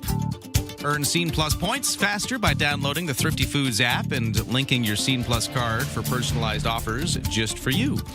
On the roads, it's looking pretty clear actually today. We got no crashes, accidents, and a fairly light volume delay kind of commute out of the West Shore right now, at least for the moment. For example, from the kind of Costco area of Langford, that, Millstream Trans-Canada Highway area of Langford, that's about a 30-minute drive right now all the way right into downtown, like, City Hall or that area of downtown Victoria. Only 30 minutes. It can certainly get a lot worse than that during a morning commute, so it's looking good right now. If you see otherwise, text me at 71010. No sailing waits at BC Ferries. The weather is a warm and sunny one again today. Highs of 25, cooler by the water. Partly cloudy tonight, lows to 11, and then a few clouds tomorrow, but some sunny breaks as well. A little bit windier tomorrow off the Juan de Fuca Strait. Highs of 23, cooler by the water tomorrow. Then on Thursday, sunshine, highs of 19. Friday, a mix of sun and cloud with a chance of showers showing up. Highs of 18, and that chance of showers takes us into the weekend with temperatures down to 15 degrees as a high on Saturday. So cooling off quite a bit into the weekend after what is really quite a warm time right now. I'm looking at some of the temperatures. If you are in View Royal, it's 18 degrees right now. It's also 18 at the University of Victoria in Saanich. On the markets, S&P TSX in Toronto starting the day up 179 points to 34,913. In New York, the Dow is down 124. We're right now at 50,954. The Nasdaq has dropped 23 to 27,063. Canadian dollar at 72.3 cents US, which is up a fraction of a cent from yesterday's close. Thanks for starting your day with us. Ryan and Lisa, mornings on CFAX 1070. Coming up on the program, so we do have new BC Conservative leader Carrie Lynn Findlay joining us at the end of the 8 o'clock hour. We were trying to reach out to her after her win. Supposed to be excited. Yeah, so we got that coming up on the show. We've also got yet another qualifier for the Royal BC Museum kind of super PAC we got for the Egypt exhibit in the 8 o'clock hour, too. We'll be asking another skill testing trivia question about Egypt. And if you get it right, you'll be entered into the draw on Friday for the tickets to see the new exhibit, also a $100 food gift card, and IMAX tickets. So this is a big one. Nice. And if you want to test your Egypt knowledge, 8 o'clock hour, we're going to ask our next trivia question. So be ready to call in. In the meantime, local issue to explore. Parents in the Prospect Lake Road area are considering another safe street walk. This is like a kind of a walk to raise awareness. Yes. After receiving notice, they may need to have their kids meet the school bus at Prospect Lake Elementary School, citing safety issues with driving a bus on the road. So some parents are concerned about all this. We're going to explore that issue with Renee Mulligan, one of the parents in School District 63. And Renee's been very vocal over the past years about keeping Prospect safe because... and I take my students down Prospect. And the thing about Prospect Lake Road, which you don't realize, and a lot of those roads, Durant's, Finlayson Arm, Munn, there are houses right there off the road. You just can't see them through the trees. So when it says slow to 30, it's not necessarily because there's a dip in the road or it's winding or it's a switchback. It's because there's people living there with children and animals, and they want to keep them safe. So the latest thing, of course, that she's concerned about is buses. And the school buses have said that there's concern. Yeah, even the buses were having concerns safety. About these roads you're talking about. It's a tight road. Yeah. But here's the thing. There might be a development here. It seems some kind of solution with the school district could be in the works. Okay. So we're going to catch up with that in just a few moments. What's going on there? But you're right about those roads. You know, they're beautiful because they feel remote. They're these twisty roads. They do feel the that way. You feel there's no one living there. There's no one around. And until all of a sudden there's some school kids on the road. And it's a pretty drive. And so a lot of motorcyclists, a lot of people, it's everybody that uses these roads now. They're just busy. And yeah, you're right. There's children playing there. So the residents have put up signs. There's a beach there right past the elementary. It is very busy. So the reason it's 30 is not necessarily because it's a winding road. Yeah, there's a lot going on. We're going to find out more next. Right now, what's happening in the news? Here's Lisa. As Victoria gets busier, Victoria is dusting off its parking rules to improve fairness and parking availability. The bylaw for parking is limiting on-street parking to a maximum of 72 hours in areas where no time limit previously applied. Of course, this doesn't apply to a resident if you're living in the area and parking overnight. But it encourages regular vehicle movement so curb space can be shared more fairly. The bylaw also clarifies that vehicles must park at least 1.5 meters from the edge of a driveway's flared section. That's where it tapers down to the road. That's to improve visibility and, of course, keep everyone safe. New data from the nonprofit Angus Reid Institute finds 68% of Canadians are adamant that it is the government's responsibility to heavily regulate AI and tech companies, and even if doing so slows development. 16% disagree with that, though. They say government should leave it up to the tech companies to self-regulate. Many are even more skeptical of government's ability to regulate and successfully utilize AI. 74% say no government is truly equipped to regulate AI quickly enough to keep pace with the technology. 14% have faith that that can actually be done. The federal government has already announced both private and public integration of AI, with scaling being a significant priority in the coming years. And more Metro Vancouver residents shouldn't be alarmed by the sights and sounds of military aircraft flying overhead this week. The Canadian Armed Forces say NORAD has scheduled a training exercise in which a fighter jet will intercept a Twin Otter aircraft. It's a threat simulation overhead. The military says the fighter jet will be seen flying alongside the civilian aircraft between Comox and Vancouver. It will escort it towards the Vancouver harbor. It says these live fly exercises are planned in detail and will be closely controlled for everyone's safety. And that's your news to 7:16. That will be quite the thing to see. Right? I remember a couple of years ago, there was that guy who stole the plane. From here on the island. From the Victoria International North Airport. Saanich, yeah. It was one of the little training Cessnas. Hijack. He hijacked it off of the trainer, and then he eventually landed himself at the Vancouver airport, but not there were fighter jets that I think scrambled. They did scramble. I don't think they got there because I think he landed before that. I'm trying to remember the details. Well, they're lucky for him. But there are incidents just like that where I guess they need to practice this stuff. But well, there we go. This one will be a test, though. If you see it, yeah, it's a test. But kind of cool to see it, though, even as a test. Totally. Okay, we'll take a break. Traffic and weather coming up. If you have any crashes in your way, I'd love to hear about it at 7:10:10. And then we're going to talk to this local parent about what's going on with the kids off of Prospect Lake Road. With the school buses, some concern that the buses weren't going to come and get them. Some kind of solution might have been reached, and we're going to get the details next.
CFAX Morning Show brought to you by Coastal Heat Pumps. For a comfortable home no matter the season. Big savings on your heating bill. Talk to Coastal Heat Pumps. They're designed for comfort. The South Island's Elite Plus Fujitsu Air Stage dealer.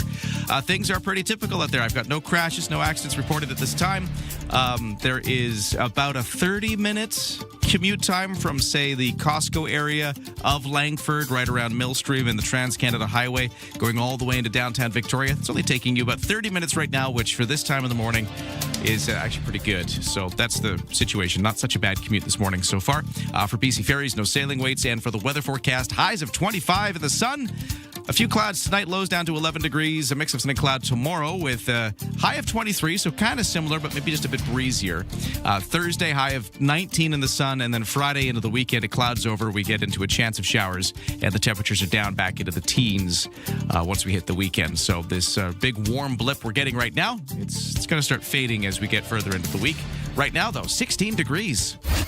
In the kitchen, in the car, and at the office. Ryan and Lisa, mornings on CFAX 1070. Take us with you. Listen live on the free iHeartRadio app. Local issue in the Prospect Lake area where school buses serving Prospect Lake Road were a concern after it turned out they were going to pull back some of that service, weren't going to get quite all the way. Kids were going to have to walk a bit more. A lot of parents were concerned. There was a whole walk to raise awareness planned for later this week. But now it seems there might be an update. Maybe a solution has been reached. We wanted to reach out to one of the parents involved here. Renee Mulligan is a parent in the school district, and is joining us on the line right now. Hello, how are you? Hi there. Thanks for having me. Great to talk. So first off, let's introduce you a bit more. So you're a parent in the Prospect Lake area? I am. I live on the road, and I have a child who rides the school bus, the district school bus, to and from school every day. And what was the issue? What did you originally heard about the change in the school bus route? Well, there was an accident with the school bus a few weeks ago on Prospect Lake Road, and the parents were told with less than a week's notice by the school bus department that the road was too unsafe and the traffic was traveling too fast for the bus to continue operating. So what that meant was that starting tomorrow, our kids would have to walk up to 40 minutes down the same unsafe road with speeding traffic and no sidewalks. And let's face it, in the winter, it will be pitch black. There's no street lights on this road. It's windy, and it's also a commuter road that is so busy during rush hours. So we were starting to panic as parents and gathered together and started talking to each other. And, the idea to think that this road with no sidewalks and winding and high-speed traffic was too unsafe for the bus, but, our children would have to walk it to the next bus stop just seemed so dangerous and unreasonable that it caused us to get together. I can see that. That does sound like a bit of a kick in the pants. Like, oh, it's too unsafe for even a bus. So good luck, kids, walking it by yourself. So that was the situation that you were faced with. But I understand there's an update. So what's changed now? What's changed is that yesterday, several of us met with the district transportation department and proposed a number of solutions, because one of the things was that the bus has to turn around, and it turns around at Petworth. And one of the proposed solutions we provided was that the bus could turn around at Power to Be, which is a charity that's just 1 minute south of the current turnaround.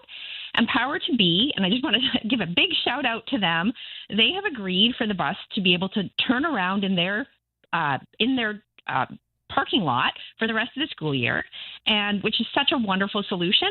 And so the bus is considering using that, and they're just going to get back to us. We've got 24 hours before the deadline that the bus is going to stop servicing the region.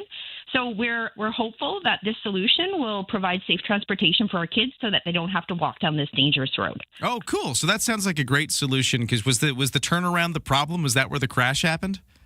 It was. Okay. Yes, it is. But they, the transportation company told us that it wasn't just the turnaround, but that the traffic speeds were too dangerous for the children on the road, for the bus to be driving. Yeah. And, just to back up a bit, we had the speed limits reduced to 40 and 30 just a few years ago.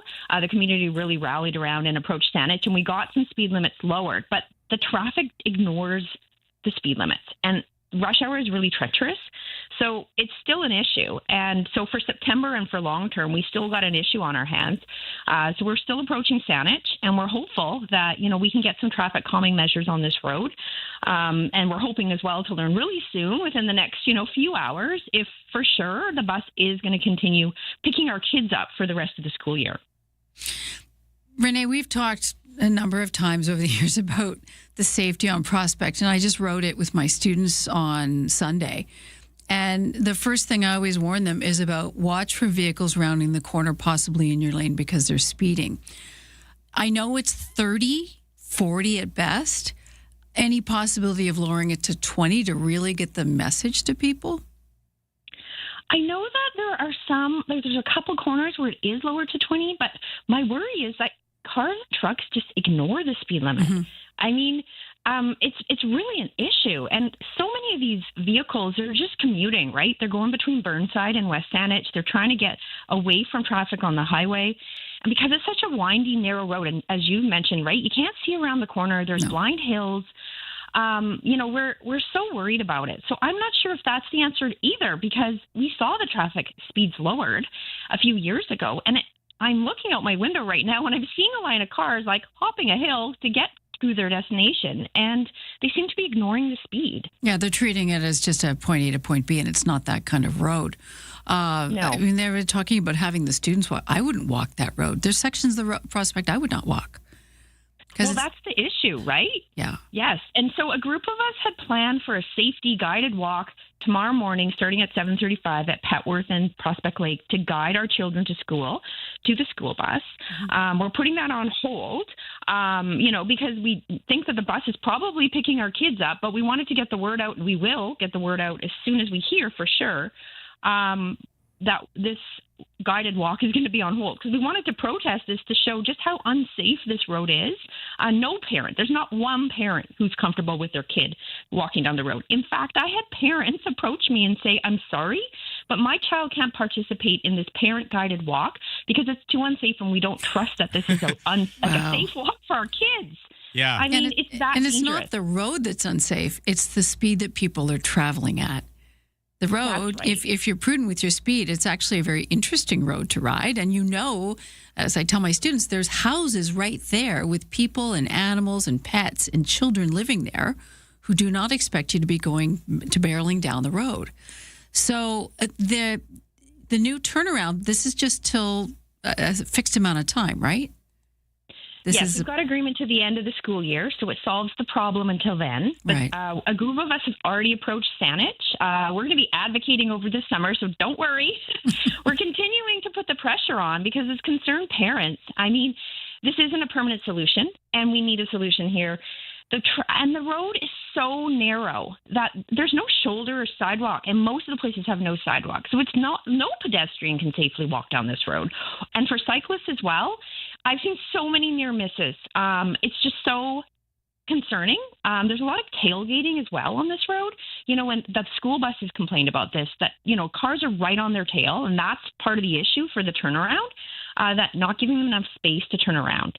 So, yeah, we've got a bigger safety issue on our hands for the rest of the, starting in September, but we're hoping that, this solution, at least for the rest of the school year, is something that can allow our kids to get safely to school. Maybe a solution that they're hoping to hear later today. I've got Renee Mulligan, parent in School District 63 here. The school bus was going to stop serving their area. They're going to have to make the kids walk along Prospect Lake Road, but it looks like something may have been reached. Maybe the school bus can turn around at the Power to Be charity, which was the big issue, I guess, just not safely being able to turn around. So they might have that as a temporary fix, which could let the school bus continue for the rest of the year, which was the problem. Good luck. I guess you still don't quite know, but it looks like things, with any luck, fingers crossed, will get sorted out later today, and you'll have your solution. So let us know if anything else goes wrong, but we'll hope that it all is sorted for now.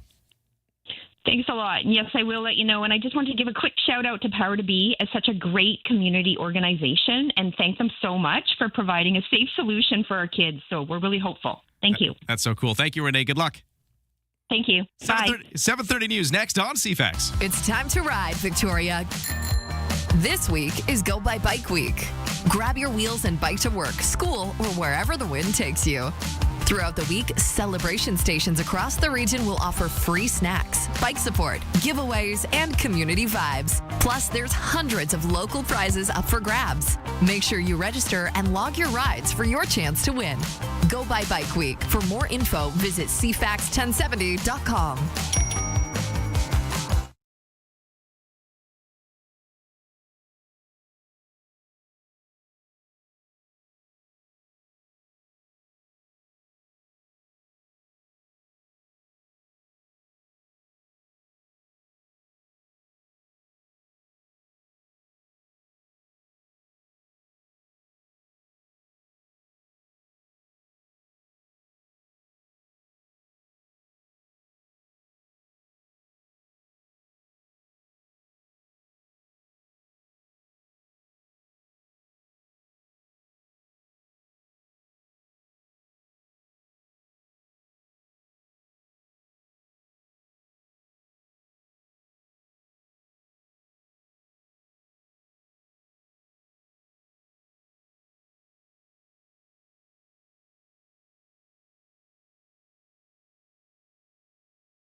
CFAX Victoria, an iHeart radio station.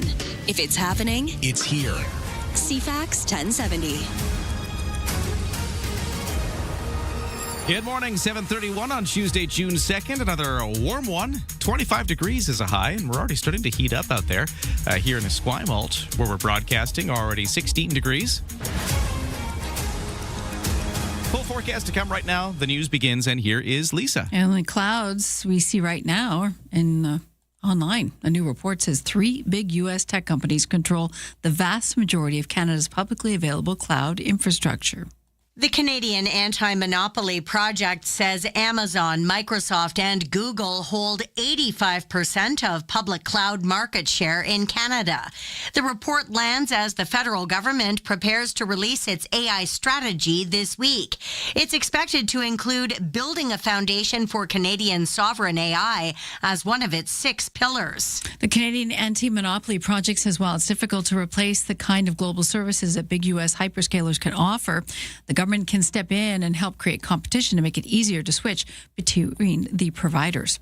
Foreign Affairs Minister Anita Anand is addressing a meeting of Canadian ambassadors and high commissioners in Ottawa at the start of a 3-day conference. Anand told the global heads of mission yesterday that Canada, like most countries, is facing a landscape of geopolitical upset. This isn't just turbulence, it's transformation.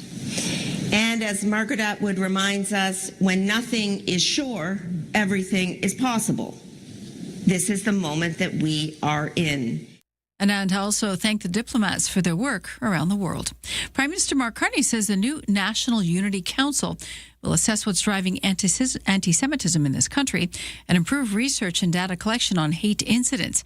Carney says anti-Semitism has surged to levels not seen in the post-war period. Noah Shack is the CEO of the Center for Israel and Jewish Affairs. He says this is a nationwide concern. There is an urgent need for all Canadians to not look away from this problem, but to recognize that we all have a responsibility to stand up against the hate, violence, and terror that is targeting Jewish people across this country. Artificial Intelligence Minister Evan Solomon says Canada has to face a reality that incidents like this, the violence, the vandalism, harassment, have spiked drastically. Solomon says it's an issue for all Canadians. We have to be honest about this urgent and dangerous moment. Across the country, Jewish Canadians are facing a level of anti-Semitism that is unacceptable, it is frightening, and it's dangerous. The spike incidents followed the October 23 attack of Hamas militants on Israel, which prompted Israel to bomb the Gaza Strip.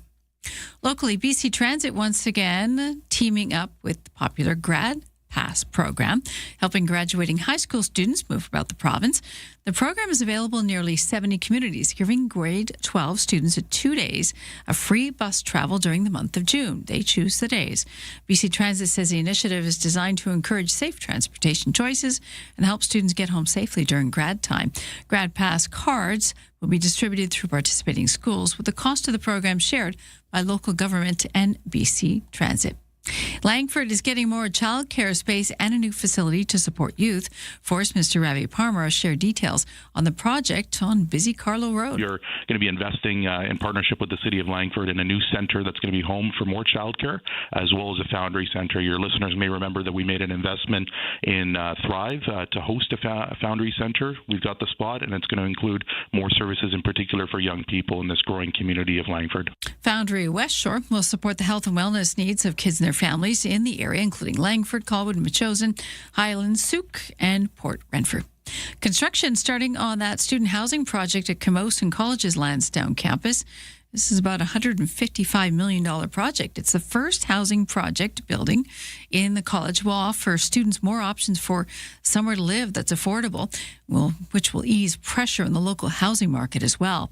The 6-story building provides a total of 429 student beds once it's finished in early 2029.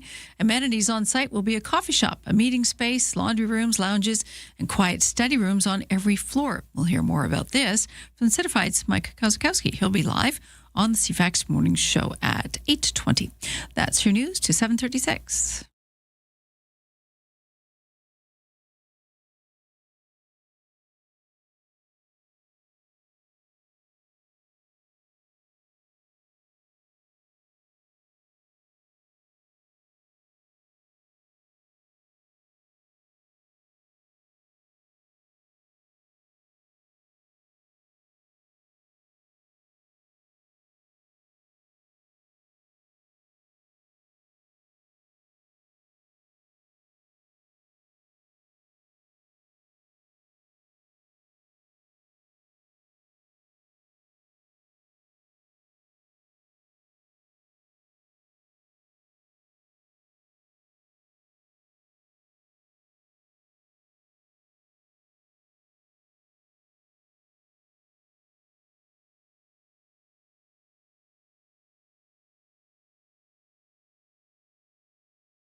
Your CFAX 1070 news poll question this morning, we're asking, do you think the actual cost of hosting 7 FIFA World Cup games in Vancouver is going to exceed the predicted $729 million? Over 90% say, yep, that's going to go higher for that price tag.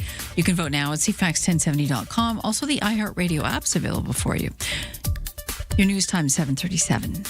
Thank you, Lisa. We have a warm, sunny one today. Highs up to 25 degrees. It's already 16. Ooh. For a lot of Greater Victoria. I like it. Even warmer in some places. I'm looking at, let's say, the Swan Lake area in Saanich. It's 18 degrees already. Wow. It's getting warm. Okay. Full forecast to come. Let's talk about sports first off. Hey, Game 1 of the Stanley Cup Final goes tonight. Carolina Hurricanes play host to the Vegas Golden Knights. Carolina has gone 12-1 in the postseason in its first return to the final since winning in 2006. Meanwhile, Vegas swept the President's Trophy winning Colorado Avalanche to play in its third Cup Final in 9 years of existence. So that's what's going on tonight on the ice. Off the ice, couple of coaching announcements made in Vancouver last night. The Vancouver Canucks promoted Manny Malhotra to head coach of the NHL team after his superb work with the AHL's Abbotsford Canucks. They won the Calder Cup last season. Malhotra replacing Adam Foote, who was fired on May 19th after one season as the bench boss. Now, the other coaching news out of Vancouver was to do with the Golden Eyes in the PWHL. They announced the firing of coach Brian Adelski after its inaugural season in his first year coaching the team in its 1 year of existence. Let's talk about local baseball. The Victoria Harper Cats West Coast League home opener against the Edmonton Riverhawks is coming tonight at Wilson's Group Stadium at Royal Athletic Park. And you can see the Skydivers as well. That's going to be part of the festivities for the home opener tonight. And the text machine at 71010 has this message. Hey, Ryan and Lisa, would you mention that the Tier 1 Junior B Shamrocks host the Nanaimo Timbermen tonight, 7 o'clock at the Q Center? Always a great lacrosse rivalry here on the island. Thank you. That's a great text. Thank you very much. Junior B Shamrocks, Nanaimo Timbermen tonight at the Q Center. Lots going on, and that's your sports to 7:39.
CFAX 1070 traffic and weather. It is 7:40. The roads are looking pretty clear right now. I've got no crashes or accidents reported as of this time.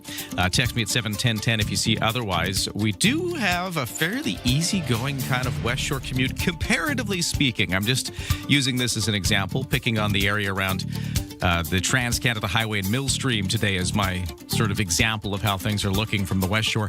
It's about a 30-minute drive still from that area to downtown Victoria. So Millstream and the Trans-Canada Highway to downtown Victoria, that's a 30-minute drive. It can be a lot worse some days. So that's where things are right now. For the weather, it is a sunny day. Highs of 25, bit cooler by the water, per usual.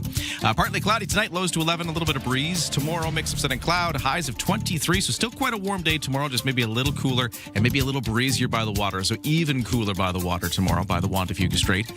We continue to cool off a little bit through the week. Still sunny on Thursday, highs of 19. Fridays, where things kind of get a little more unsettled. We see the chance of showers rolling in. Highs will be about 18 degrees. Could still see some sunny breaks, though. It's kind of a mixed bag on Friday. And it's going to get further overcast, a little cooler, and maybe wet for the weekend. Right now, temperatures in Victoria, if you are in downtown, I am seeing a temperature of about 16 degrees, which is kind of what it's like most places, but warmer inland. If you're in Langford, it is 19 degrees right around Savory Elementary School. That's thanks to the SchoolNet weather system that's still up and running, showing us temperatures all around the region at different schools. For the business news right now, checking the markets, S&P TSX up 187 to 34,922. In New York, the Dow is down 120 to 50,005. Sorry, I'm going to correct that. 50,957. The NASDAQ is up 4 to 27,091. And the Canadian dollar at 72.3 cents U.S., which is up just a fraction of a cent from yesterday's close. Ryan and Lisa. Mornings on CFAX 1070. Remember, you have us in the palm of your hand. For listeners on the go, listen live on the free iHeartRadio app. In case you missed it, a few moments ago, we were talking to one of the parents around Prospect Lake Road, reacting to the news that the school bus might not have run anymore down that road because the school buses were saying it was too dangerous for us to ride the bus.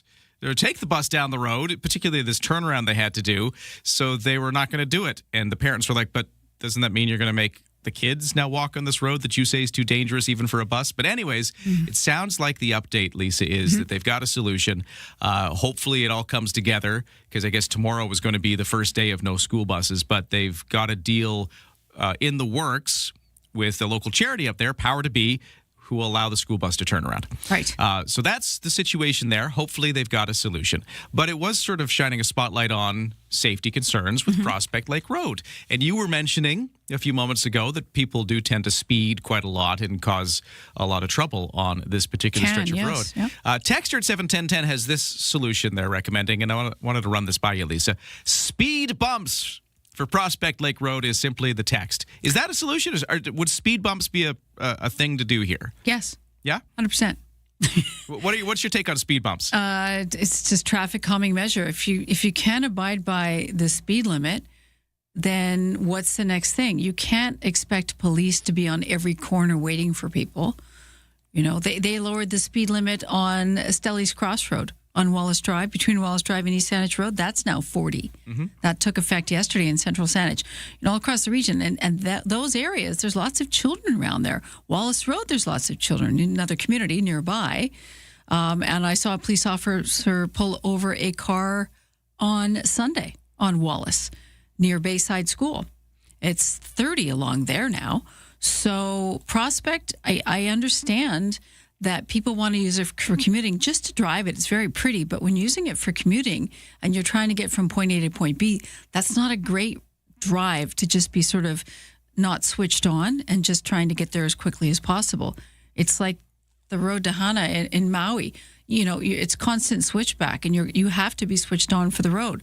So a speed bump, you can't ignore that because you don't want to damage your vehicle. Yeah. So and it we kind of don't like forces them. you.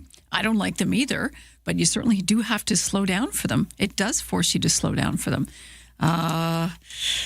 You'd have to put signs in place warning people, of course, speed bump ahead, but is it a great traffic calming measure? Yeah, it is. Is it bad for buses? Possibly if the roads are slippery in the winter, that's maybe a problem. But then again, it's your speed. If the weather conditions aren't pristine, then go slower than the speed limit. Texter recommends speed bumps for Prospect Lake Road. Maybe there's a solution there. Thank you very much for weighing in. Another texter at 71010 asks this question. Did you decide if it's Lisa who will throw the first pitch at the Harbor Cats game on Friday? Lisa and I are going. Actually, I never asked that. Are we both throwing a pitch, or do we have to decide? Do we like rock, paper, scissors for who throws it, or do we both do it? Oh, I'm not going to leg wrestle you for it. I mean, if you want to take up the torch for us and you want to throw it out, and I'll just stand there with my wine or something, I'm okay with that, actually. Actually, that would be. I would love it. That was good, Ryan. Give it another throw. I'm fine. I would love it if you walked out with a glass of wine and just observed me doing it. I'm hoping that's how it goes. We can all grade you for it. Texter, there's still time for us to figure this out, I guess is the answer. So we I don't have to perform. We don't know who's so doing it I have to get yet. the side eye from the players going, is that it? That's it? That's what you got? I got to bring a glass of wine just in case, just to make sure. Even if you don't, I'll have one for you. I don't know. What kind of beer do they serve there? Yeah. That might be it. But yeah, I really don't know. We're sort of told this stuff last minute. It's like, you got to be here. Okay, what are we doing?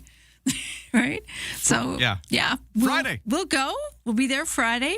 I have a Harbor Cats ball cap that I adore. So you'll be ready. I'll have my sort of kind of game face on. Yeah. A little bit, yeah. That's coming up Friday. Right now, it's 7:46.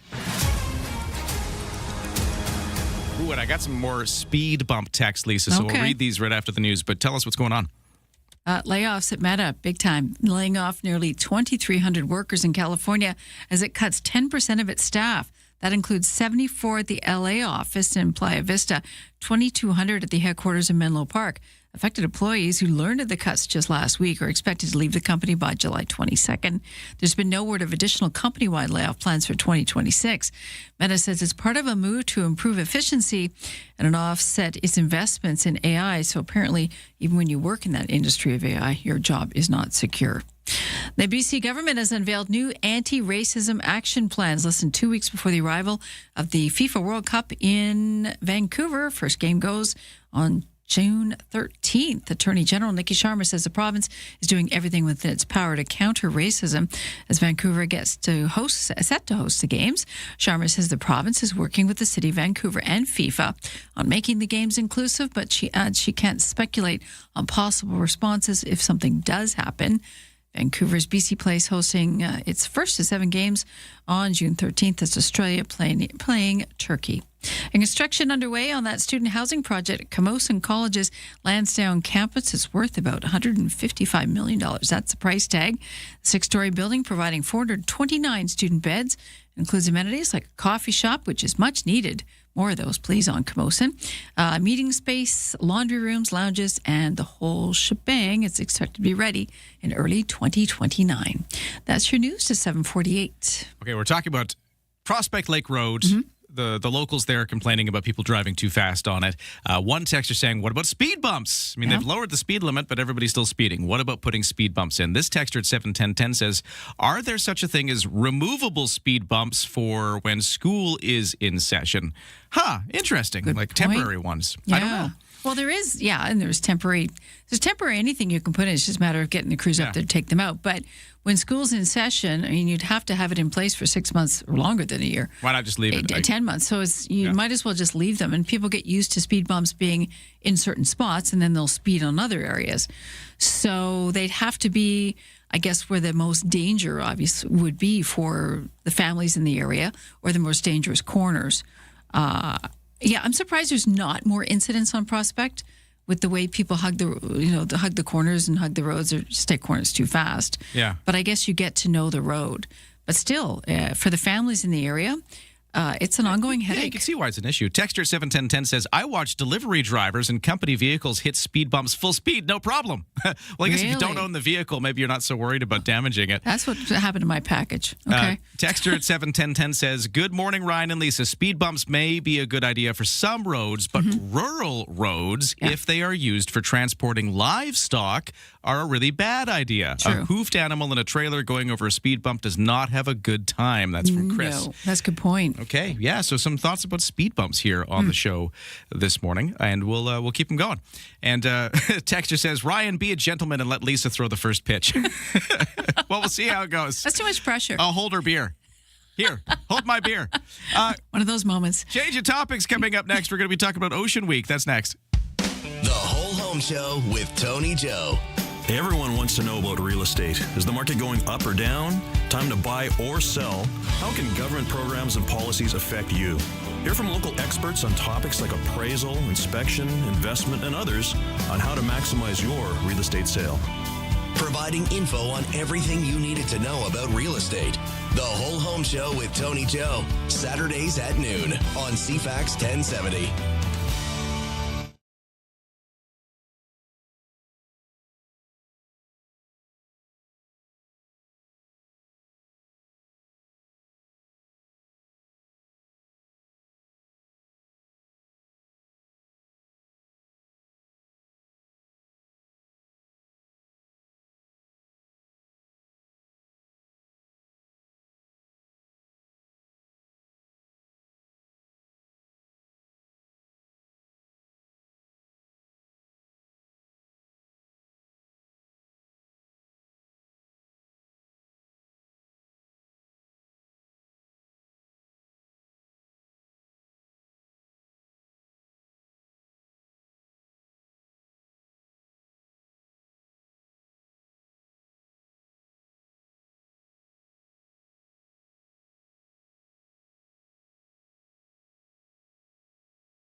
CFAX 1070 traffic and weather at 7:52, and things are looking fairly typical, maybe even lighter than usual for the morning commute out of the West Shore into downtown Victoria.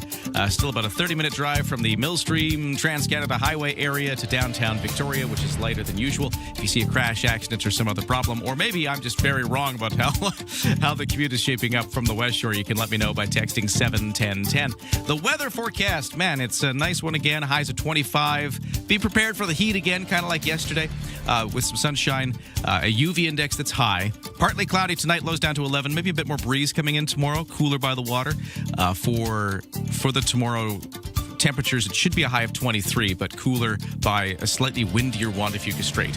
Then Sunday, it's sunshine highs of, Thursday, I'm jumping ahead of myself. Thursday, sunshine highs of 19 degrees. Friday, mix of sun and cloud, chance of showers, highs of 18. Saturday and Sunday, looking cloudier, small chance of showers, and we're, into the teens again. So we're going to cool off, get a little more unsettled into the weekend, but very hot right now. Ryan and Lisa, mornings on CFAX 1070. Oversleepers, catch all the highlights on the latest audio podcast at CFAX1070.com and on the free iHeartRadio app. Hey, it's Ocean Week, and there's a ton of activity still happening locally, and we wanted to take a closer look at a few events, including an open house at the Pacific Biological Station in Nanaimo. There's also a Canadian Antarctic Research Expeditions event at Camosun. There's a talk at the downtown library focused on youth about careers in ocean sciences. All this stuff going on. But right now, we're going to reach out to Steve Romaine. He's head of the Water Properties Group, and he's also at the Institute of Ocean Sciences. He's joining us on the line. Sir, how you doing? Good morning. How are you doing? I'm doing all right. So what does Ocean Week mean to you? Okay, well, Ocean Week Victoria is an annual community celebration that connects residents with the ocean through science, culture, and hands-on learning. And it's running from the 30th of May to the 8th of June, and it brings together local organizations, researchers, and the public to highlight the importance of healthy marine ecosystems in the Salish Sea. It's kind of a neat time to just, We sometimes take it for granted. We live in this place surrounded by oceans, but it's nice to take a week to pause and think about them and celebrate them, and I guess that's what this is all about. And you got a bunch of events doing that this week. I do. So I'm just going to highlight a few events that are coming up, and these are all evening events coming up today, tomorrow, and Thursday. So I'll just highlight a few of them that we're participating in. So tonight down at the Royal Museum at 6:30, we have a chat on how to train your glider, an adventure with underwater robots. So at 6:30 at the museum. And then over at the Royal Victoria Yacht Club, we have a back-to-back double seminar. One is on marine debris and its origins, a look at the impacts of lost shipping containers. And the other one is looking beneath the surface at the impacts of commercial ship anchorages. So both tonight. And then tomorrow we have a couple activities going on. So anyone that's interested in ocean careers can head over to the Tillicum Mall between 4 to 7 p.m. And we're going to have a booth up there along with a number of other event organizers to chat to anyone that's interested in ocean opportunities. And then, as you mentioned before there, Ryan, we have an educational talk at Camosun Interurban College tomorrow night starting at 6 o'clock, and that's all about science at the bottom of the world, the Canadian Antarctic Research Expeditions in 2025 and 2026. And then the last two I'll highlight there is on Thursday evening, we have a educational talk, or we'll call it an interactive session, and that's down at the Greater Victoria Public Library, the downtown branch, starting at 5 p.m. And this is really targeted at those possibly in high school or in their early 20s that are in university that are looking at possibilities of going down a path of ocean career development. So we're going to have a panel of 4 people that were students at one point in time that have landed themselves in careers in the ocean. In the oceans, and we're going to let them introduce each other and talk a little bit about how they got to where they are, and of course audience members can ask questions if they're considering a career in oceans. And then the last one of all is also on Thursday evening. That starts at 6:30, and it's a talk at the Royal Museum called Life Aboard Ocean Research Vessels, and I will be hosting that one. Oh, cool. And that's what we have for coming up, yeah. What is life like aboard research vessels? It's very different. Very different than living back at home. So I know from my chat on Thursday evening, we're just going to talk about the good, the bad, and everything. So it should be fun. I know a lot of people ask, hey, you go on board the boats, what's it like? And so it's quite different than, say, going aboard a luxury cruise or a BC Ferries or something like that. So people are welcome to come down and have a listen and see what is it something maybe they'd like to get into as a career, or maybe, they're just curious. I saw a boat out in the harbor. They're doing something. Was it related to ocean research? But Steve, every time I see you on your Facebook photos, when you're out in the water, you have a big grin on your face. Yes, I do. Thanks, Lisa. So it must be a pretty sweet job. It is. I really do look forward going to sea and doing the research and sort of seeing things firsthand of what's going on in the ocean. That's so cool. Well, all of those events coming up, including that one, it was Saturday with you, right? Yes. Yeah. So check it out. Ocean Week continues. And if people want to find out more, is all this stuff listed somewhere online? Where can they go? Yes, they can, Ryan. So oceanweekvictoria.ca is the place to go to find out about the events I just mentioned, plus a whole bunch more. And again, I've just talked about the evening events this weekend or this week, and then we have the weekend as well with a whole bunch of events for people to enjoy. Ocean Week Victoria, check it out. Steve Romaine, he's head of Water Properties Group. He's with the Institute of Ocean Sciences. Much appreciated. And good luck with all this. Thank you very much. All right, we got to take a break. 8 o'clock news is coming up next, but so much to come, including, speaking of, you mentioned some of those events are happening at the museum. Well, guess what else is happening at the museum? This Ancient Egypt exhibit is coming, and we've got a mega pack prize to give you with tickets to the event, as well as $100 in a food gift card and IMAX tickets. We're going to draw for a winner on Friday, but we're qualifying people to enter that contest by asking them trivia. Would you like to test your ancient Egypt knowledge? Well, we're going to be doing that right after the 8 o'clock news, sports, and weather. So get ready to call 250-386-1161 when we open up those phone lines.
CFAX Victoria, an iHeart radio station. If it's happening, it's here. CFAX 1070. Good morning, 8:01 on Tuesday, June 2nd. Another warm, sunny one coming your way. 25 degrees will be the high temperature. And your chance to play some ancient Egypt trivia for museum tickets coming up. We'll be doing that right after the news, sports, traffic, and weather. So let's get to it. The 8 o'clock news with Lisa Best. Thanks, Ryan. Good morning. The leader of the Freedom Party, BC, says he was part of a group who appeared in a video posted on social media spray painting over a rainbow crosswalk in Surrey. Rit Beering says he does not see it as an act of vandalism, instead views it as activism in his mind. No arrests were made, but police say they've identified 3 people of interest, and the evidence is being gathered to support possible criminal charges. Prime Minister Mark Carney says combating anti-Semitism in this country starts with an admission that we're failing Jewish Canadians. Speaking in Toronto yesterday, Carney listed off a number of tasks assigned to the new Advisory Council of Rights, Equality and Inclusion that was announced last February. Noah Shack is the CEO for the Center for Israel and Jewish Affairs and says the Prime Minister is cognizant of the widespread issue. His address was directed at all Canadians because this is not just a problem impacting my community. It's fundamentally tearing our society apart and threatening all of our safety. Stats Canada reported in March a 169% increase in hate crimes between 2018 and 2024. Hate crimes involving anti-Semitism nearly tripled in 24 to 920 reported incidents. Stateside defense officials vowing to appeal a ruling that found the Pentagon's transgender soldier ban is unconstitutional. The decision bars the U.S. military from expelling transgender soldiers, but allows the ban on transgender recruits.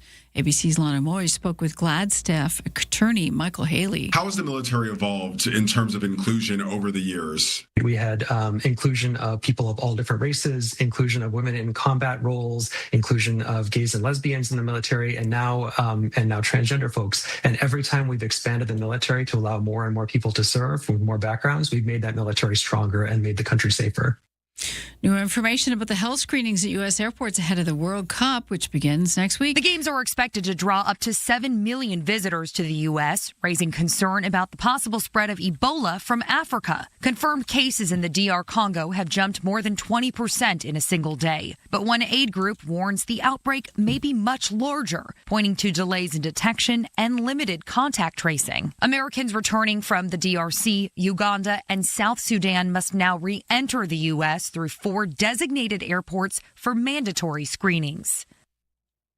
The Canada Pension Plan Investment Board has announced a $474 million partnership with Korean asset manager Blue Cove Investment to invest in hotels in Seoul, South Korea. CPP Investments will hold a 95% interest in the venture. Heads of real estate for the Asia-Pacific region, Gilles Chouat, says Korea represents a compelling next step in the region for CPP, building on its investments in Japan. To start, the partnership plans to pursue 2 projects in Seoul's tourist hubs, earmarking $112 million to seed the initial projects. The Ebola outbreak spreading in Central Africa is likely far worse than official figures suggest. The International Rescue Committee issuing that warning on Monday. Reported confirmed deaths now more than doubling since Thursday alone, from 17 to 42. Health officials reporting more than 300 cases in the Democratic Republic of Congo and Uganda, and there could be hundreds more, with reported cases believed to be more than 1,000. Doctors Without Borders calling it unprecedented, saying the reality today is that nobody knows the true scale and severity of this outbreak. And fans of Marilyn Monroe celebrated her, or would have been, her 100th birthday.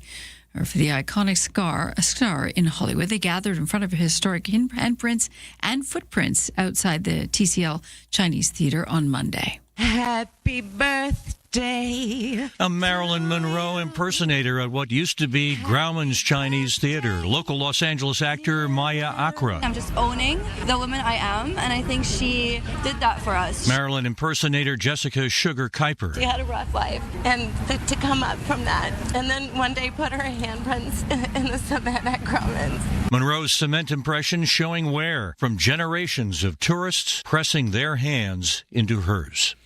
Marilyn Monroe died August 4th, 1962 at the age of 36. That's your news to 8:06.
CFAX 1070 news poll question. Do you think the actual cost of hosting the 7 FIFA World Cup games slated for Vancouver will exceed the predicted $729 million? Over 90% say yes. You can vote now at CFAX1070.com, Twitter X, or the iHeartRadio app. And Lisa Best, your news time, 8:07. Thank you, Lisa. We're looking at a warm, sunny day, highs of 25 degrees, and we'll get you a full forecast in a moment. Right now, we're up to 17 degrees at the airport as the official temperature in Victoria. Okay, tonight, what a beautiful day for the Victoria Harbour Cats to have their home opener against the Edmonton Riverhawks at Wilson's Group Stadium at Royal Athletic Park. A warm evening. Skydivers will be coming in to celebrate. It's going to be a big night for local baseball. For the majors, Toronto Blue Jays open a 3-game series on the road against the NL East leading Atlanta Braves tonight. The Blue Jays will put right-hander Kevin Gausman on the mound. A couple of coaching announcements made in Vancouver last night in hockey. Vancouver Canucks promoted Manny Malhotra as predicted to be the new head coach of the Canucks. This after his superb work with the AHL's Abbotsford Canucks, who won the Calder Cup last season. Malhotra replacing Adam Foote, who was fired back in May after one season as the bench boss. And then the other coaching news out of Vancouver was that the Golden Eyes are fired their coach, Brian Adelski, after their inaugural PWHL season. The Carolina Hurricanes and Vegas Golden Knights, meanwhile, will get Game 1 of the Stanley Cup Final going tonight. Carolina has gone 12-1 in the postseason in its first return to the final since winning back in 2006.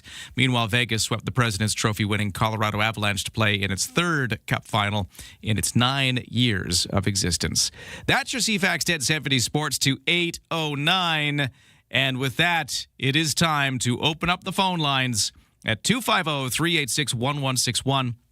Call now if you would like to answer a skill testing question about ancient Egypt for your chance to be qualified to enter in the draw for the big Ancient Egypt prize pack, with that exhibit opening up later this month at the Royal BC Museum. You want to go with a gift card for food and with IMAX passes as well? We've only got one of these mega packs to give away on Friday. We're qualifying another contestant in just a moment at 250-386-1161. Call now. Want a junk-free summer? CFAX 1070 has got your back. Enter online for your chance to win a complete summer cleaning service from 1-800-GOT-JUNK. Greater Victoria's trusted professional junk removal team. Enter to win today at CFAX1070.com.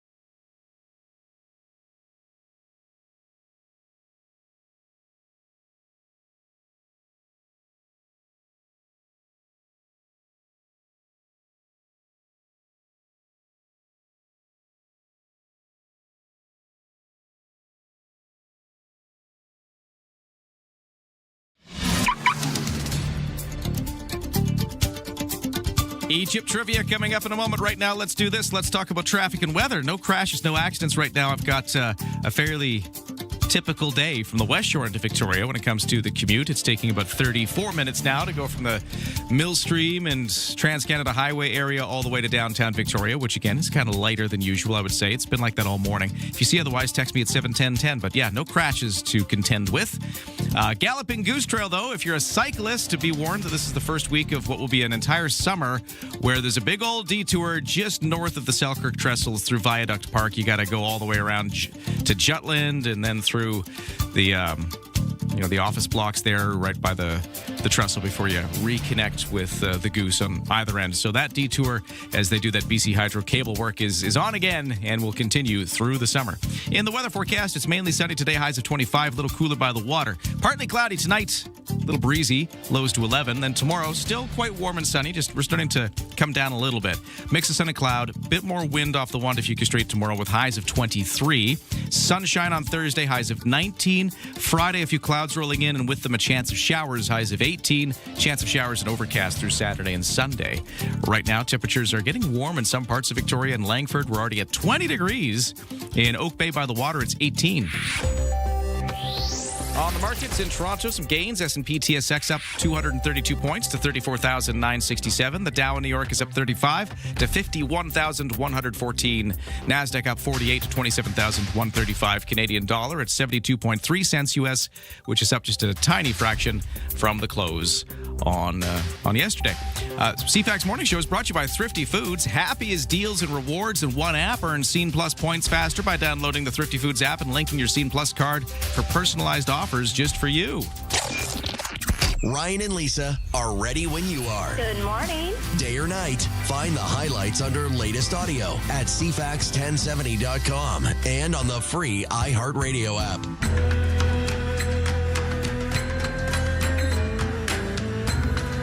It's time for some ancient Egypt trivia. We have an ancient Egypt prize pack to be won. 4 tickets to go see the new exhibit at the Royal BC Museum opening this month with a $100 dining gift card and IMAX tickets for 4 people.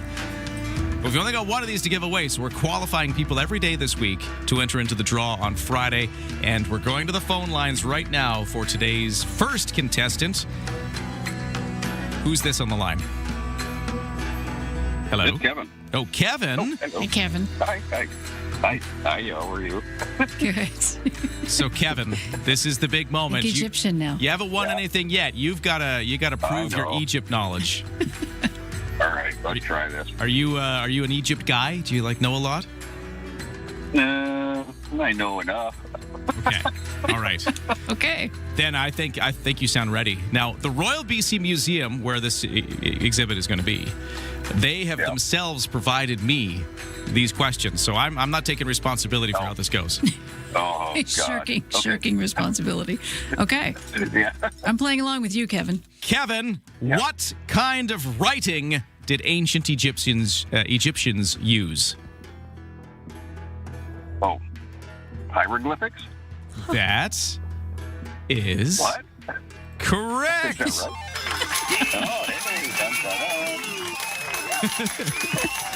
right? Well done, Kevin. You got it. Poor Kevin's like, what? Am I right? Yeah, sorry. I was kind of drawing it out there.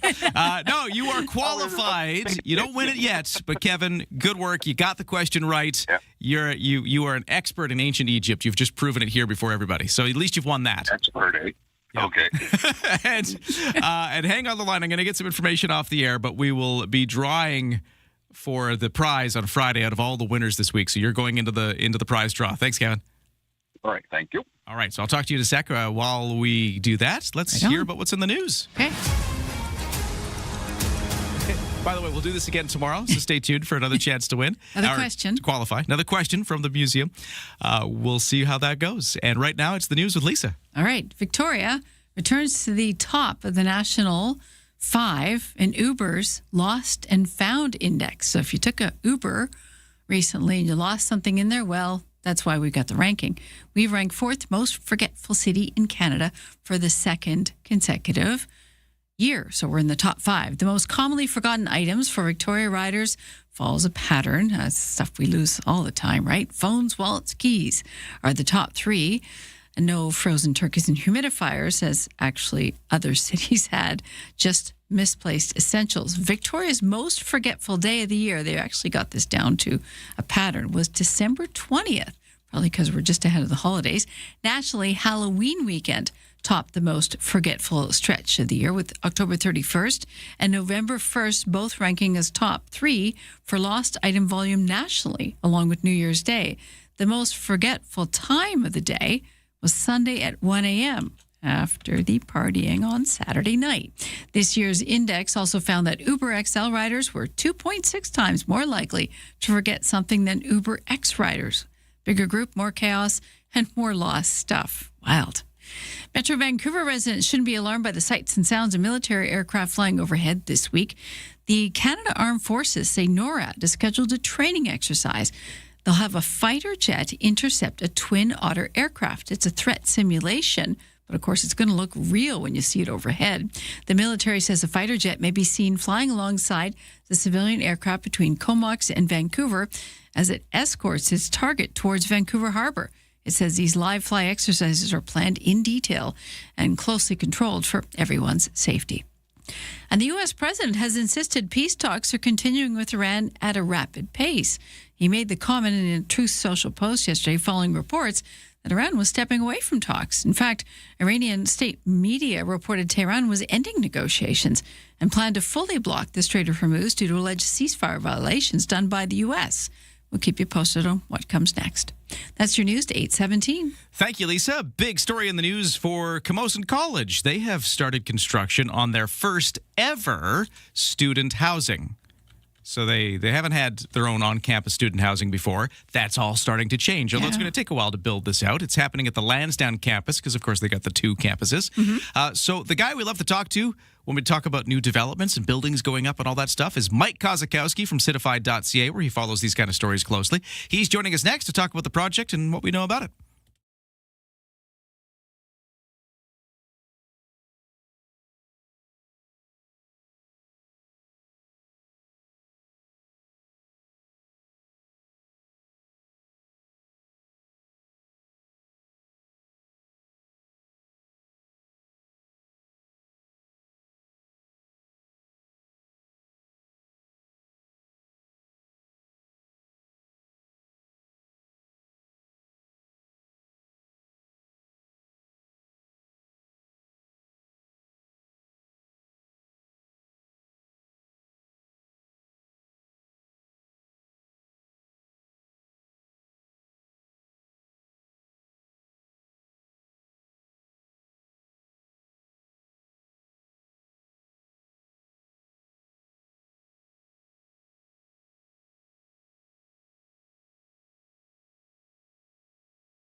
CFAX at 70 traffic and weather. By the way, the whole morning show brought to you by Coastal Heat Pumps. For a comfortable home, no matter the season, and big savings on your heating bill, talk to Coastal Heat Pumps, designed for comfort. The South Island's Elite Plus Fujitsu Airstage dealer. You see a crash, you see an accident, you see anything out there causing trouble, text me at 71010. But right now we're pretty typical. We've got the volume delays from the West Shore are taking you about 30 minutes from the Millstream in the Trans-Canada area all the way into downtown Victoria. I've been using that as the neighborhood I'm picking on today, and it's, I'd say lighter than usual, but still, there's congestion out there. Just it can be worse. That's how I'll put that. No other major issues. BC Ferries, no sailing waits. In the weather, it is a sunny day, highs of 25 degrees today. A little cooler by the water. Partly cloudy tonight, bit breezy off the Juan de Fuca Strait, lows to 11. Tomorrow starts to cool off just slightly. It's going to be a high of 23, but we're going to see some stronger winds off the Juan de Fuca Strait. That'll make it feel even cooler if you're by the water. And that's the next couple of days. Right now, temperature-wise, though, already a hot one. At Swan Lake in Saanich, it's already 20 degrees. That's the same story in Colwood, 20 degrees already. Ryan and Lisa, mornings on CFAX 1070. Well, he's a guy who follows new buildings, construction, the changing face of Victoria closely. Mike Kozakowski follows it all on his website, Certified.ca, and he's a regular guest right here on CFAX. Mike, how you doing this morning? Doing very well. Ryan, thank you for having me. Well, the reason we talked to you is because there's a big moment in the news when it comes to construction projects. It's a first. The first time Camosun College has ever built its own student housing or had student housing as part of its campuses. The ground was broken yesterday in a big ceremony to kick this thing off at their Lansdowne campus. Talk to me about this project. It's a big one. There's no doubt about it. And we chatted about this project way back, Ryan, back when you hosted the afternoon show. And we were talking about the application as it was moving through the process. And the question, of course, was, well, will this add to Oak Bay's housing numbers as far as its housing quota?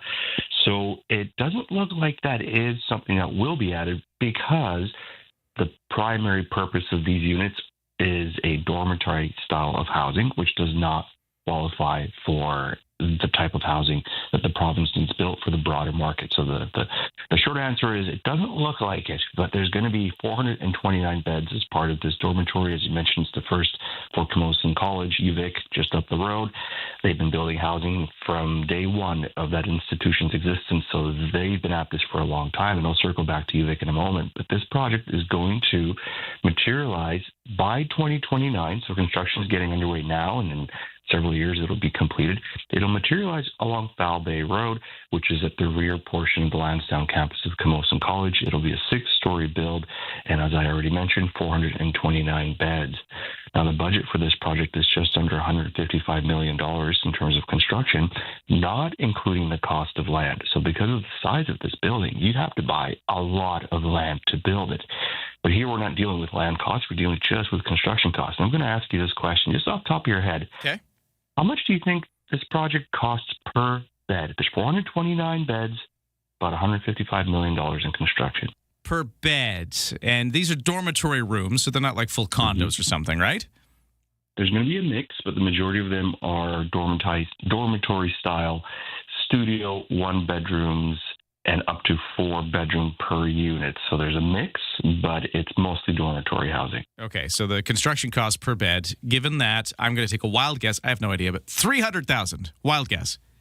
That's Ryan, that's not a bad guess. Okay. You must have done well in grade 10 or 11 math. It's higher than that, but you're close. It's $360,000 per bed. Now, that's a really important number for us to take into consideration, because we oftentimes hear about the cost of market housing and how expensive condominiums are, how expensive modern-day rental apartments are. Yeah, they are very expensive to build. And as we see here, just a per-bed cost is $360,000. That's the cost of an entry-level apartment that is priced at a market rate as far as condominiums in our region. In fact, you can buy them for less than that. So it just goes to show how the private market can still deliver housing that is way below the price of government-supplied housing. Now, we're not going to get into the details of the inner workings of this building, but it's an important figure for us to take away, because the numbers are absolutely staggering. And again, this does not include the cost of land, which would easily add about $50,000 at least per door for a project of this magnitude.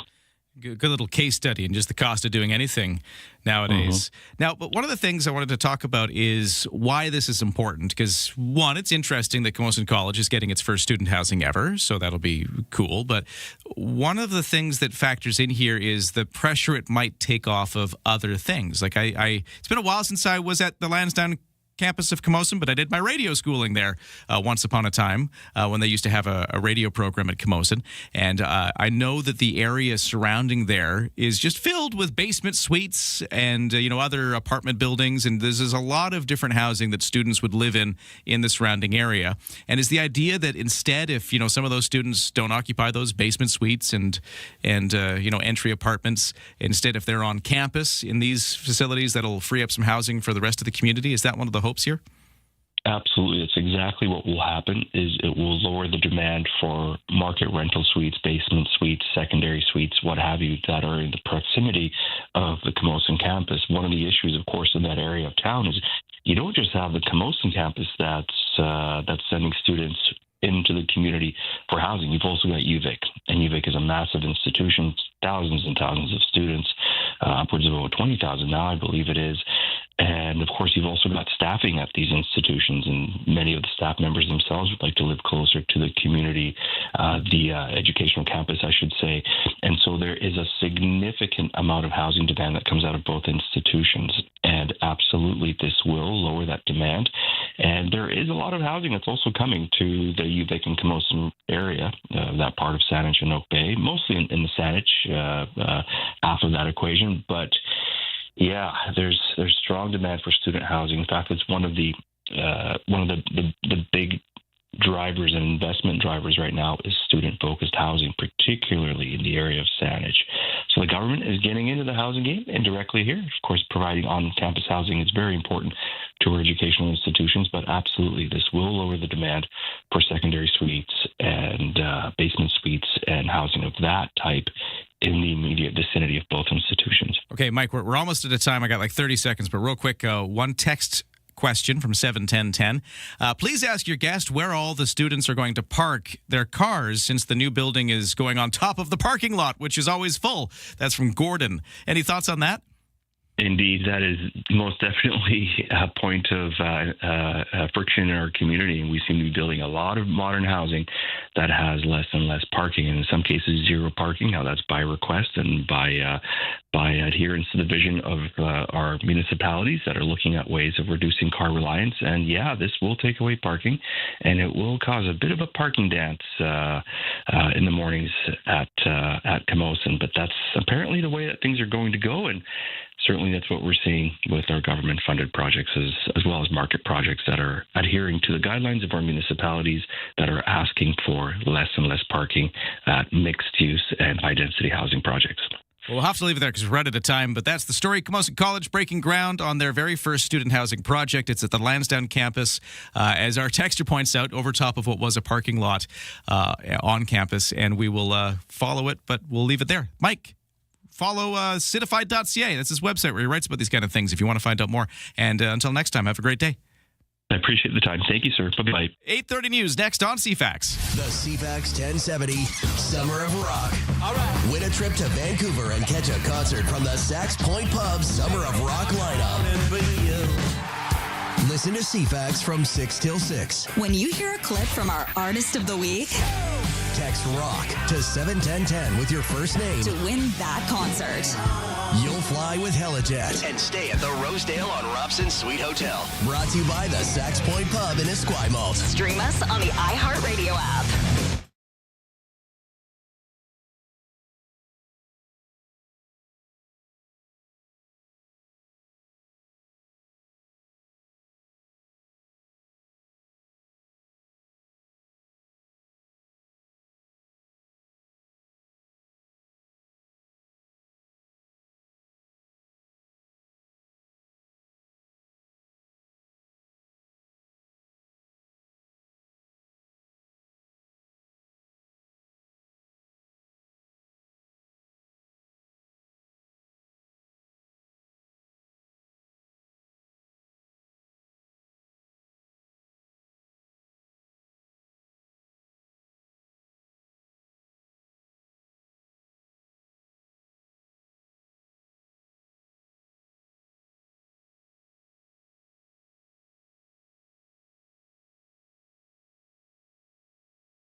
CFAX Victoria, an iHeartRadio station.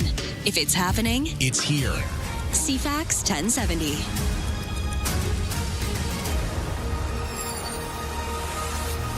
Hello, welcome to Tuesday, June 2nd. It's 8:31, already heating up out there, around 20 degrees in some parts of Greater Victoria, heading towards a high of 25. We'll get you a full forecast in a moment. But right now, the news begins, and we say good morning to Lisa Best. Good morning. Yes, as the island starts to dry out, officials say all Cowichan Valley Regional District water systems are moving to Stage 2 restrictions as of today. Shelwood and Dogwood water systems are moving to Stage 3 restrictions. Now, Stage 2 means all outdoor watering, including sprinklers and conventional irrigation systems, can occur for 2 hours max, 1 day a week between the hours of 7 p.m. and 9 a.m. Even-numbered addresses can water on Wednesday, odd-numbered on Sunday. Hand-watering micro-drip irrigations to food and ornamental gardens will still be allowed.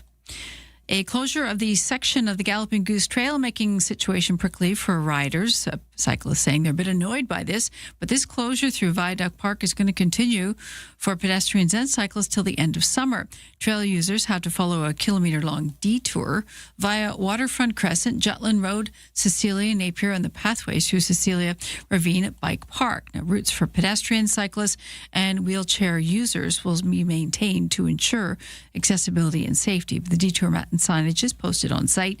This is part of the Victoria to Esquimalt cable replacement project, which will install a new electrical conduit between the Gorge Waterway between Viaduct Park and Banfield Park. Canada has sent a letter to the U.S. and Mexico recommending that the three countries renew the Continental Trade Pact. The letter from Canada-U.S. Trade Minister Dominic LeBlanc is required as part of the mandatory review of the Canada-U.S.-Mexico Agreement on Trade. LeBlanc is set to travel to Washington today to meet with U.S. Trade Representative Jameson Greer. While official trade negotiations between Ottawa and Washington have yet to begin, the United States and Mexico have started their negotiations. U.S. President Donald Trump has criticized the trade agreement by calling it irrelevant and saying it may have served its purpose. Greer has also said he'd be open to two separate bilateral agreements, but has noted that there's aspects of the agreement that work very well. Kelly Malone, The Canadian Press, Washington. The federal government's new artificial intelligence strategy is expected to call for building a foundation for Canadian sovereign AI as one of its 6 pillars. The measure comes as a new report reveals 3 big U.S. tech companies have control over the vast majority of Canada's publicly available cloud infrastructure. The study from the Canadian Anti-Monopoly Project says Amazon, Microsoft, and Google hold 85% of the public cloud market share in Canada, much higher than the global average of 66%. There's reports in a draft version of the Ottawa AI strategy. The government said it will take a significant investment to overcome reliance on foreign providers of computing capacity. A new lawsuit against OpenAI, Florida officials claiming one of the most powerful artificial intelligence companies has been concealing serious safety risks for minors. In response, OpenAI says, "We believe minors need significant protection, which is why we put in place industry-leading protections and policies, including an age prediction tool." Senator Bernie Sanders is pitching a plan to give the government and the American people control of half of each AI company. He's proposing a one-time tax of 50% of their stock, which would be held in a sovereign wealth fund.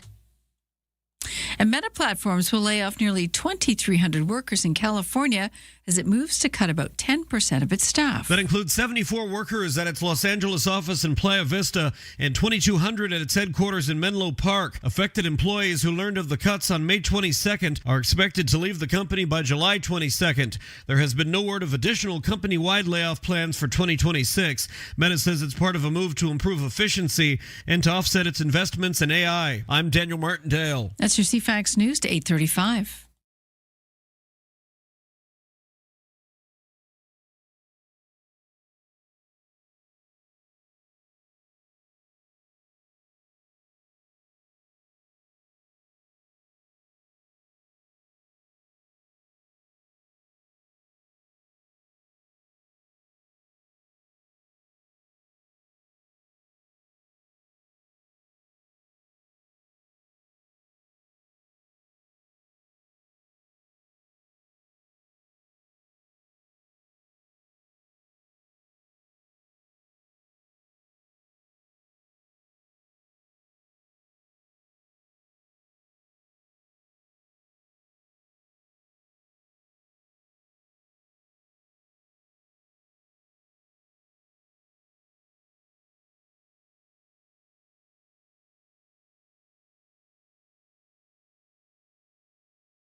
Your CFAX 1070 news poll question this morning. We're asking you if you think the actual costs of hosting the 7 FIFA World Cup games in Vancouver that begin on the 13th will actually exceed the predicted $729 million. Over 90% say yes, it will probably go higher. You can vote now at CFAX1070.com, also on the iHeartRadio app. I'm Lisa Best, your news time, 8:36. Thank you, Lisa. Warm day today, already about 20 degrees for some parts of Victoria, on our way to 25 as a high, cooler by the water.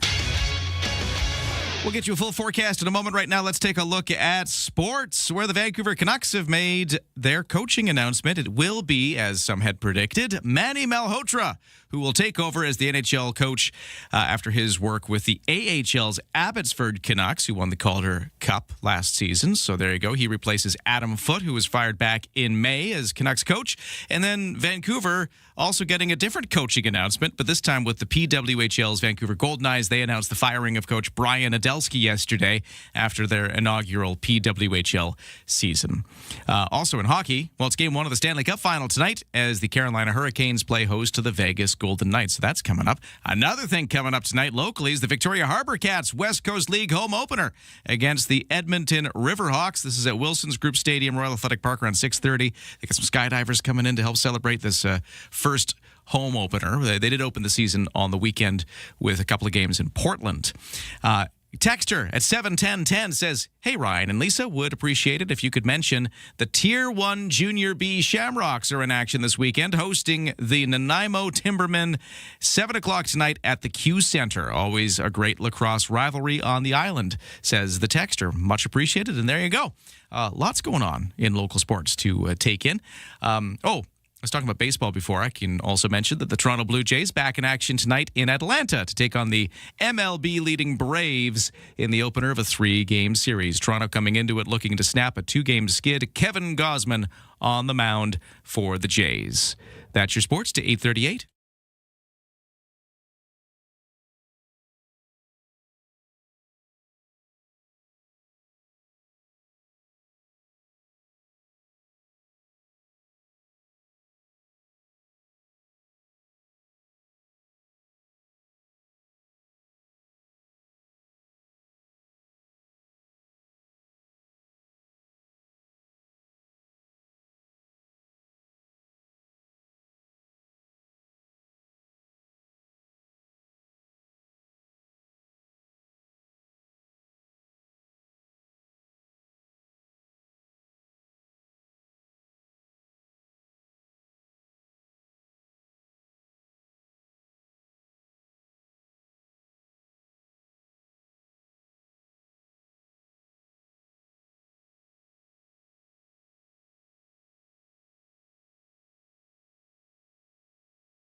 CFAX 1070 traffic and weather. It is 8:39 here on Tuesday morning. No crashes or accidents to report. If you see something, though, do text me at 71010. It's still a fairly easygoing commute, no matter where you are in the greater Victoria area, unless you're on a bicycle and you usually take the Galloping Goose Trail, where, again, they've got that closure now for the rest of summer. Through Viaduct Park. This is just the kind of north end of the Selkirk Trestle, that stretch there. It's closed. You got this big old detour you got to take over towards Jutland, so that's in effect now and for the next few months. For the weather forecast today, highs of 25 degrees. It's going to be a little cooler by the water per usual in the sunshine today, and the temperatures have already gotten up there. Keep looking at this going up. It's 20 degrees at Swan Lake. It's about 20 degrees at North Saanich Middle School, according to the SchoolNet weather system that we love to use here at CFAX 1070. For the longer range forecast after today, tonight we're going to see partly cloudy conditions, a bit of wind off the Wanda-Fuca Strait, lows to 11. Tomorrow, a mix of sun and cloud, a little windy, highs of 23 degrees, but cooler by the water. Sunshine for Thursday, highs of 19, mix of sun and cloud with a chance of showers in on Friday. And then that takes us into the weekend, where we're looking a little more overcast, a little cooler, and maybe here and there a little bit of wet stuff. On the markets, gains across the board so far to start the day. S&P TSX in Toronto up 289 to 35,024. Dow Jones in New York up 155 to 51,234. NASDAQ up 75 to 27,162. Canadian dollar at 72.3 cents US, which is up a little bit from yesterday's close. The best way to start an island morning. Ryan and Lisa. on CFAX 1070. Coming up before we're done with the show, we will get a chance to meet right here on the CFAX airwaves the brand new BC Conservative Party leader, Carrie Lynn Findlay, who emerged victorious over the weekend. She'll be joining us in a few minutes to talk a bit about her win and what's next for her and the BC Conservatives. That's coming up. But first, I want to circle back to a conversation that's been kind of happening throughout the day. We just sort of stumbled into this. We're talking about Prospect Lake Road, Lisa. Yes. For those who missed it, we had this conversation with some local parents along Prospect Lake Road who were alarmed that the school bus wasn't going to serve them anymore. As of tomorrow, it was supposed to stop because I guess it had an incident. The bus, it was deemed, the road was deemed not safe enough for the bus to drive on. Yeah, when bus drivers are having a problem about safety, there's a problem. Yeah. And so the parents were like, well, if it's not safe enough for the bus, what about my kids who are not supposed to walk on the thing because there's no bus? Anyways, the quick update there is they think they got a solution. The Power to Be charity is going to let the bus turn around on their property, which I guess was the biggest issue there. So maybe the bus will be able to continue and carry out the rest of the school year. So that's the update there. But it had a lot of listeners weighing in on Prospect Lake Road, the safety of it, the speeds people drive on it, and what are some of the solutions. So I just wanted to go back to a few of the texts we couldn't get to earlier today. This texter here at 71010 says that I tried for decades to get speed bumps on my street because some texters mentioned speed bumps. Yep. Could that be a solution? Because apparently they've lowered the speed limit a few years ago on Prospect Lake Road.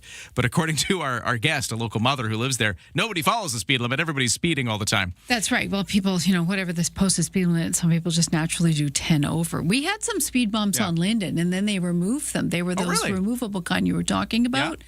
I think they put them in place to let people know that the speed limit had been lowered to 30. But then once people got used to it, they took them out. Interesting. And then 30 became 40. Well, could speed bumps be a solution on Prospect Lake Road? Some listeners were wondering. This texter again says, I tried for decades to get speed bumps in my street. Council refused, despite our 100 block of the street having every home hit by a car or one landing in one yard or hitting the ditch. Central Saanich now has different speeds on my street, depending on which side you drive on. Absurd. That's from one texter. What? This sounds like a lot was going on there. There's a lot to unpack there. Yeah. Central Saanich has streets, whether it's different every home has been hit by a car? Depending on... Okay, I don't know of that, but I know Central Saanich has just lowered some speed limits, especially along Wallace and Stellies. It's down to 40 at Wallace, a good stretch of it's down to 30. This texter here, speaking of speed bumps, says, what about emergency vehicles traveling the road a lot where there's speed bumps? Sometimes they've been taken out because the emergency traffic and fire trucks and ambulances and police cars have issues. So that's hit a speed bump. Yeah, and that's a problem. Yeah. They have to get there as quickly as possible, and the speed bump definitely curbs the amount of time it takes them to arrive to an emergency scene. So, unfortunately, that's the suffering that could happen. It's if they have to get somewhere fast, is the speed bump get in their way? The amount of times that they actually have to take that particular route. But that could be a reason why on major routes like Tattersall, for example, they won't. Yeah. They probably won't put them on Tattersall. Tattersall has the same problem going up over the hill, north of Quadra. People just rip along there. North of Quadra, and the ambulances take that route to access Blenkinsop easier. And so as a result, there probably won't be speed bumps going in. And then this texter says, good morning, Ryan and Lisa. The real problem is Wilkinson and Interurban. And that intersection, everybody tries to avoid it, so they take Prospect Lake Road. Right, because it is a backed-up intersection most times. Interesting. Well, thanks so much for weighing in. Sorry we didn't get to all your texts earlier today, but I wanted to get to those because that was a fascinating conversation. If you missed it, you can always listen to Ryan and Lisa, the podcast. Go back in time, listen to that podcast on any podcast service in your own time. You can also now find the show on YouTube and see the video to go along with it. So lots of options. Like and subscribe, CFAX 1070 on YouTube. It's 8:45. Over to the headlines. Here's Lisa. An independent mediator has found online retail giant Amazon responsible for the breakdown of first contract bargaining at Vancouver 2 Airport, the only unionized fulfillment center in BC. The union representing workers in Delta says a mediator recommended resolving the dispute through binding mediation arbitration. Unifor National President Lana Payne says the company blocked workers at every turn, including at the bargaining table. Amazon spokesperson Sam Stevenson says collective bargaining for its first contract is complex, adding that the company has participated in good faith throughout the process and will continue to do so. So, some labor disputes there. As this city gets busier, Victoria tweaking parking rules to improve fairness and availability on the street. The bylaw now limits on-street parking to a maximum of 72 hours in areas where no time limit was previously posted. Of course, it does not apply to residents living in the area. It encourages regular traffic movement so curb space can be shared fairly. Now, on that, the bylaw also clarifies that vehicles must park at least 1.5 meters from the edge of a driveway's flared section. That's where it eases down to meet the road. This will improve visibility and safety for all road users and, of course, let people enter and exit their driveways safely. And Metro Vancouver residents, don't be alarmed by the sights and sounds of military aircraft overhead this week. The Canadian Armed Forces say NORAD has scheduled a training exercise where fighter jets will intercept a Twin Otter aircraft. It's a threat simulation. It's just a test, but it'll look like the real thing. The military says a fighter jet may be seen alongside the civilian aircraft this week between Comox and Vancouver, escorting it towards Vancouver Harbor. They say these live fly exercises are planned in detail and closely controlled to make sure everyone stays safe. That's your news to 8:47. Well, next we're scheduled to talk to the brand new leader of the BC Conservative Party, Carrie Lynn Findlay, on the line with us in just a few moments. Right after traffic and weather, if you got a crash, accident, or something else causing you trouble, text us at 71010. From CFAX 1070. Here's what's happening around the island. Victoria Track Classic is June 12th at Centennial Stadium. Details at runsport.ca/Track Classic. Help care for local wildlife and enter to win the Wild Arc Raffle. June 1st through 18th, you can buy your tickets at spca.bc.ca. Get more event info at CFAX1070.com. If it's happening, it's here. CFAX 1070.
CFAX 1070 Morning Show is brought to you by Thrifty Foods. Happy is deals and rewards in one app. Earn Scene Plus points faster by downloading the Thrifty Foods app and linking your Scene Plus card for personalized offers just for you. Over to traffic and weather. It's actually a fairly easygoing day so far on the roads. We've had no crashes or accidents to report. If you see something, though, you can text me. The only thing I got right now is potentially a small fender bender on the Trans-Canada Highway, just past sort of the Burnside Bridges area, the kind of, where the Adams storage is off to the side. I don't know much about it. I don't even really know if it's a big thing. So if you got any updates there, text me at 71010. Possible fender bender there. Otherwise, things are looking pretty typical on the roads. For the weather forecast, mainly sunny today, highs of 25 degrees for Greater Victoria. A little cooler by the water, per usual. Partly cloudy tonight, bit of wind, lows to 11. Then tomorrow, another mix of sun and cloud. Temperatures hitting a high of about 23 degrees. Again, cooler by the water. And right now, already heating up out there. We're around 20 degrees or so for a lot of the region as we get the day started. A little cooler in Shawnigan Lake, where it's 15. Let's get started. Start your day informed and entertained. Ryan and Lisa, mornings on CFAX 1070. Well, we have had a lot of opinion shared about the new leader of the BC Conservative Party, Carrie Lynn Findlay, who emerged victorious after the weekend. Now it's time to get her on the line to speak directly to her about her win and the vision for the BC Conservatives moving forward. So let's get her up. We got Carrie Lynn Findlay on the line. Hello, how are you? I'm very good, Ryan. Good morning. Great to get you here. Congratulations, by the way. First time we've had a chance to speak to you since the win. Congratulations. How have the first days been feeling? Very full days. I've been concentrating on my first caucus meeting on Sunday afternoon and meeting with caucus members individually and talking to folks like you from the media. So that's been a very full, 48 hours or so? Yeah, I guess it must be interesting because you go through the campaign, the race, which has got to be hugely time consuming. And then you get there and you get the win. And it's not like you could take your foot off the gas. Now all of a sudden you got to plunge into the next just as busy phase. Yes, and even though the session ended last week, I think it's very important for unification for the province and for the party and for caucus that we all get to know each other a little bit better. I know some caucus members very well and some I don't know as well. So this is where I wanted to start with talking to each one individually, talking about their portfolios, what they like, what they don't like, where we can go together as a team. I have to say, though, it's been extremely positive so far, and that is really encouraging for the future. That's really good because, I mean, there was, during the campaign, a bit of obviously it was a contest. You had different leadership candidates, and there's that adversarial nature to it. And in fact, sometimes it got maybe a little adversarial. There was moments with, say, Peter Millibar, one of the other leadership contenders, that got a little fiery up on the stage, I know. So I guess we'll ask about him, but in general, are you finding that it's a spirit of kind of getting everybody back together, or are there still some divisions to figure out here? Well, if there are divisions, it's not evident right now. People are very positive. They're a bit curious and wondering, how things are going to go. I'm probably a person, given my law and ministerial background, who likes structure a bit because I feel that is a good foundation for robust dialogue and discussion. And sometimes you have to take things to a vote within caucus. So I think they're kind of looking at me a bit curiously about things like that. But speaking of Peter, I am meeting with him this afternoon, and I told him right up on stage on Saturday night I was looking forward to working with him. He said the same to me. I think he's done an excellent job with his economic portfolio. But he's been in it for 4 years. So these are some of the things we'll discuss. Does he want to continue in that role? Is he interested in looking at something different? How does he see the future unfolding? So I'm looking forward to that discussion later today, but so far it's been very positive. He was at the caucus meeting. We took pictures with myself and all of caucus. He was definitely part of it all. So I think we're going to do really well working together. Now, during the last couple of days after the win, lots of media coverage about your win here, and a lot of them kind of talk about what you represent in the party and in that leadership contest, and a lot of them paint you as somebody with a lot of socially conservative positions.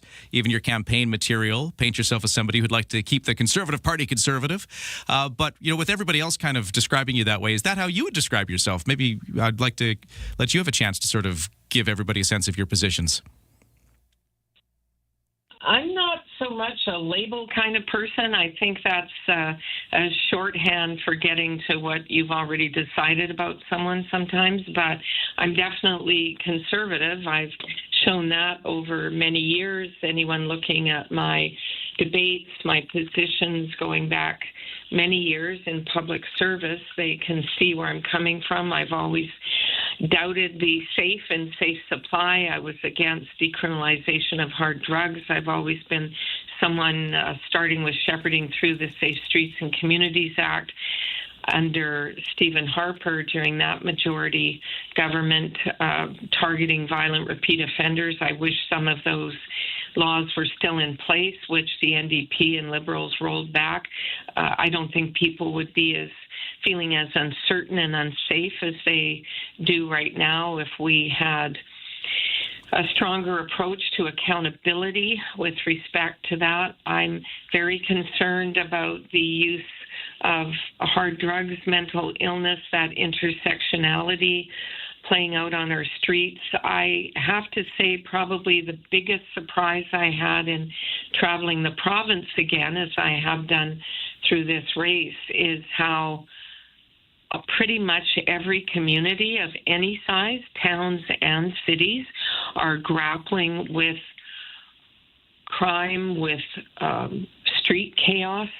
And I believe we have to do better on behalf of all British Columbians, but mostly we need to get our fiscal house in order to provide the social infrastructure and services we need. For instance, this last budget at $183 billion and growing in debt, and our credit rating going down for the fifth time, meant that the NDP government canceled those 7 senior care centers.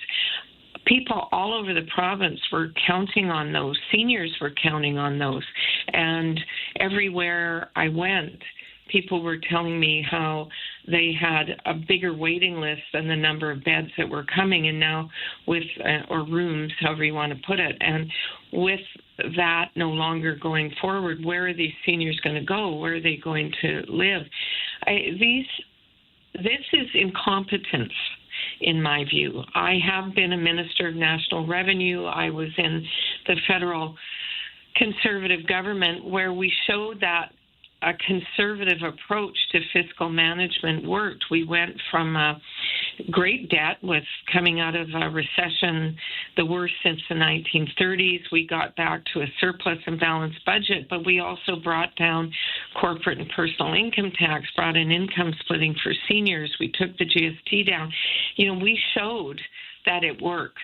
And when you get an all-of-government approach like that, you do better by all citizens. We're right at the time, but we've got Carrie Lynn Findlay, the brand new BC Conservative Party leader here. Just a first chance to chat with you and get to know you, but I'm sure we're going to talk a lot more over the next little while. So looking forward to the next one. But in the meantime, congrats, and thanks for joining us today. Thank you so much. Bye. All right. Well, we are right at a time, so we'll sign off here, but not before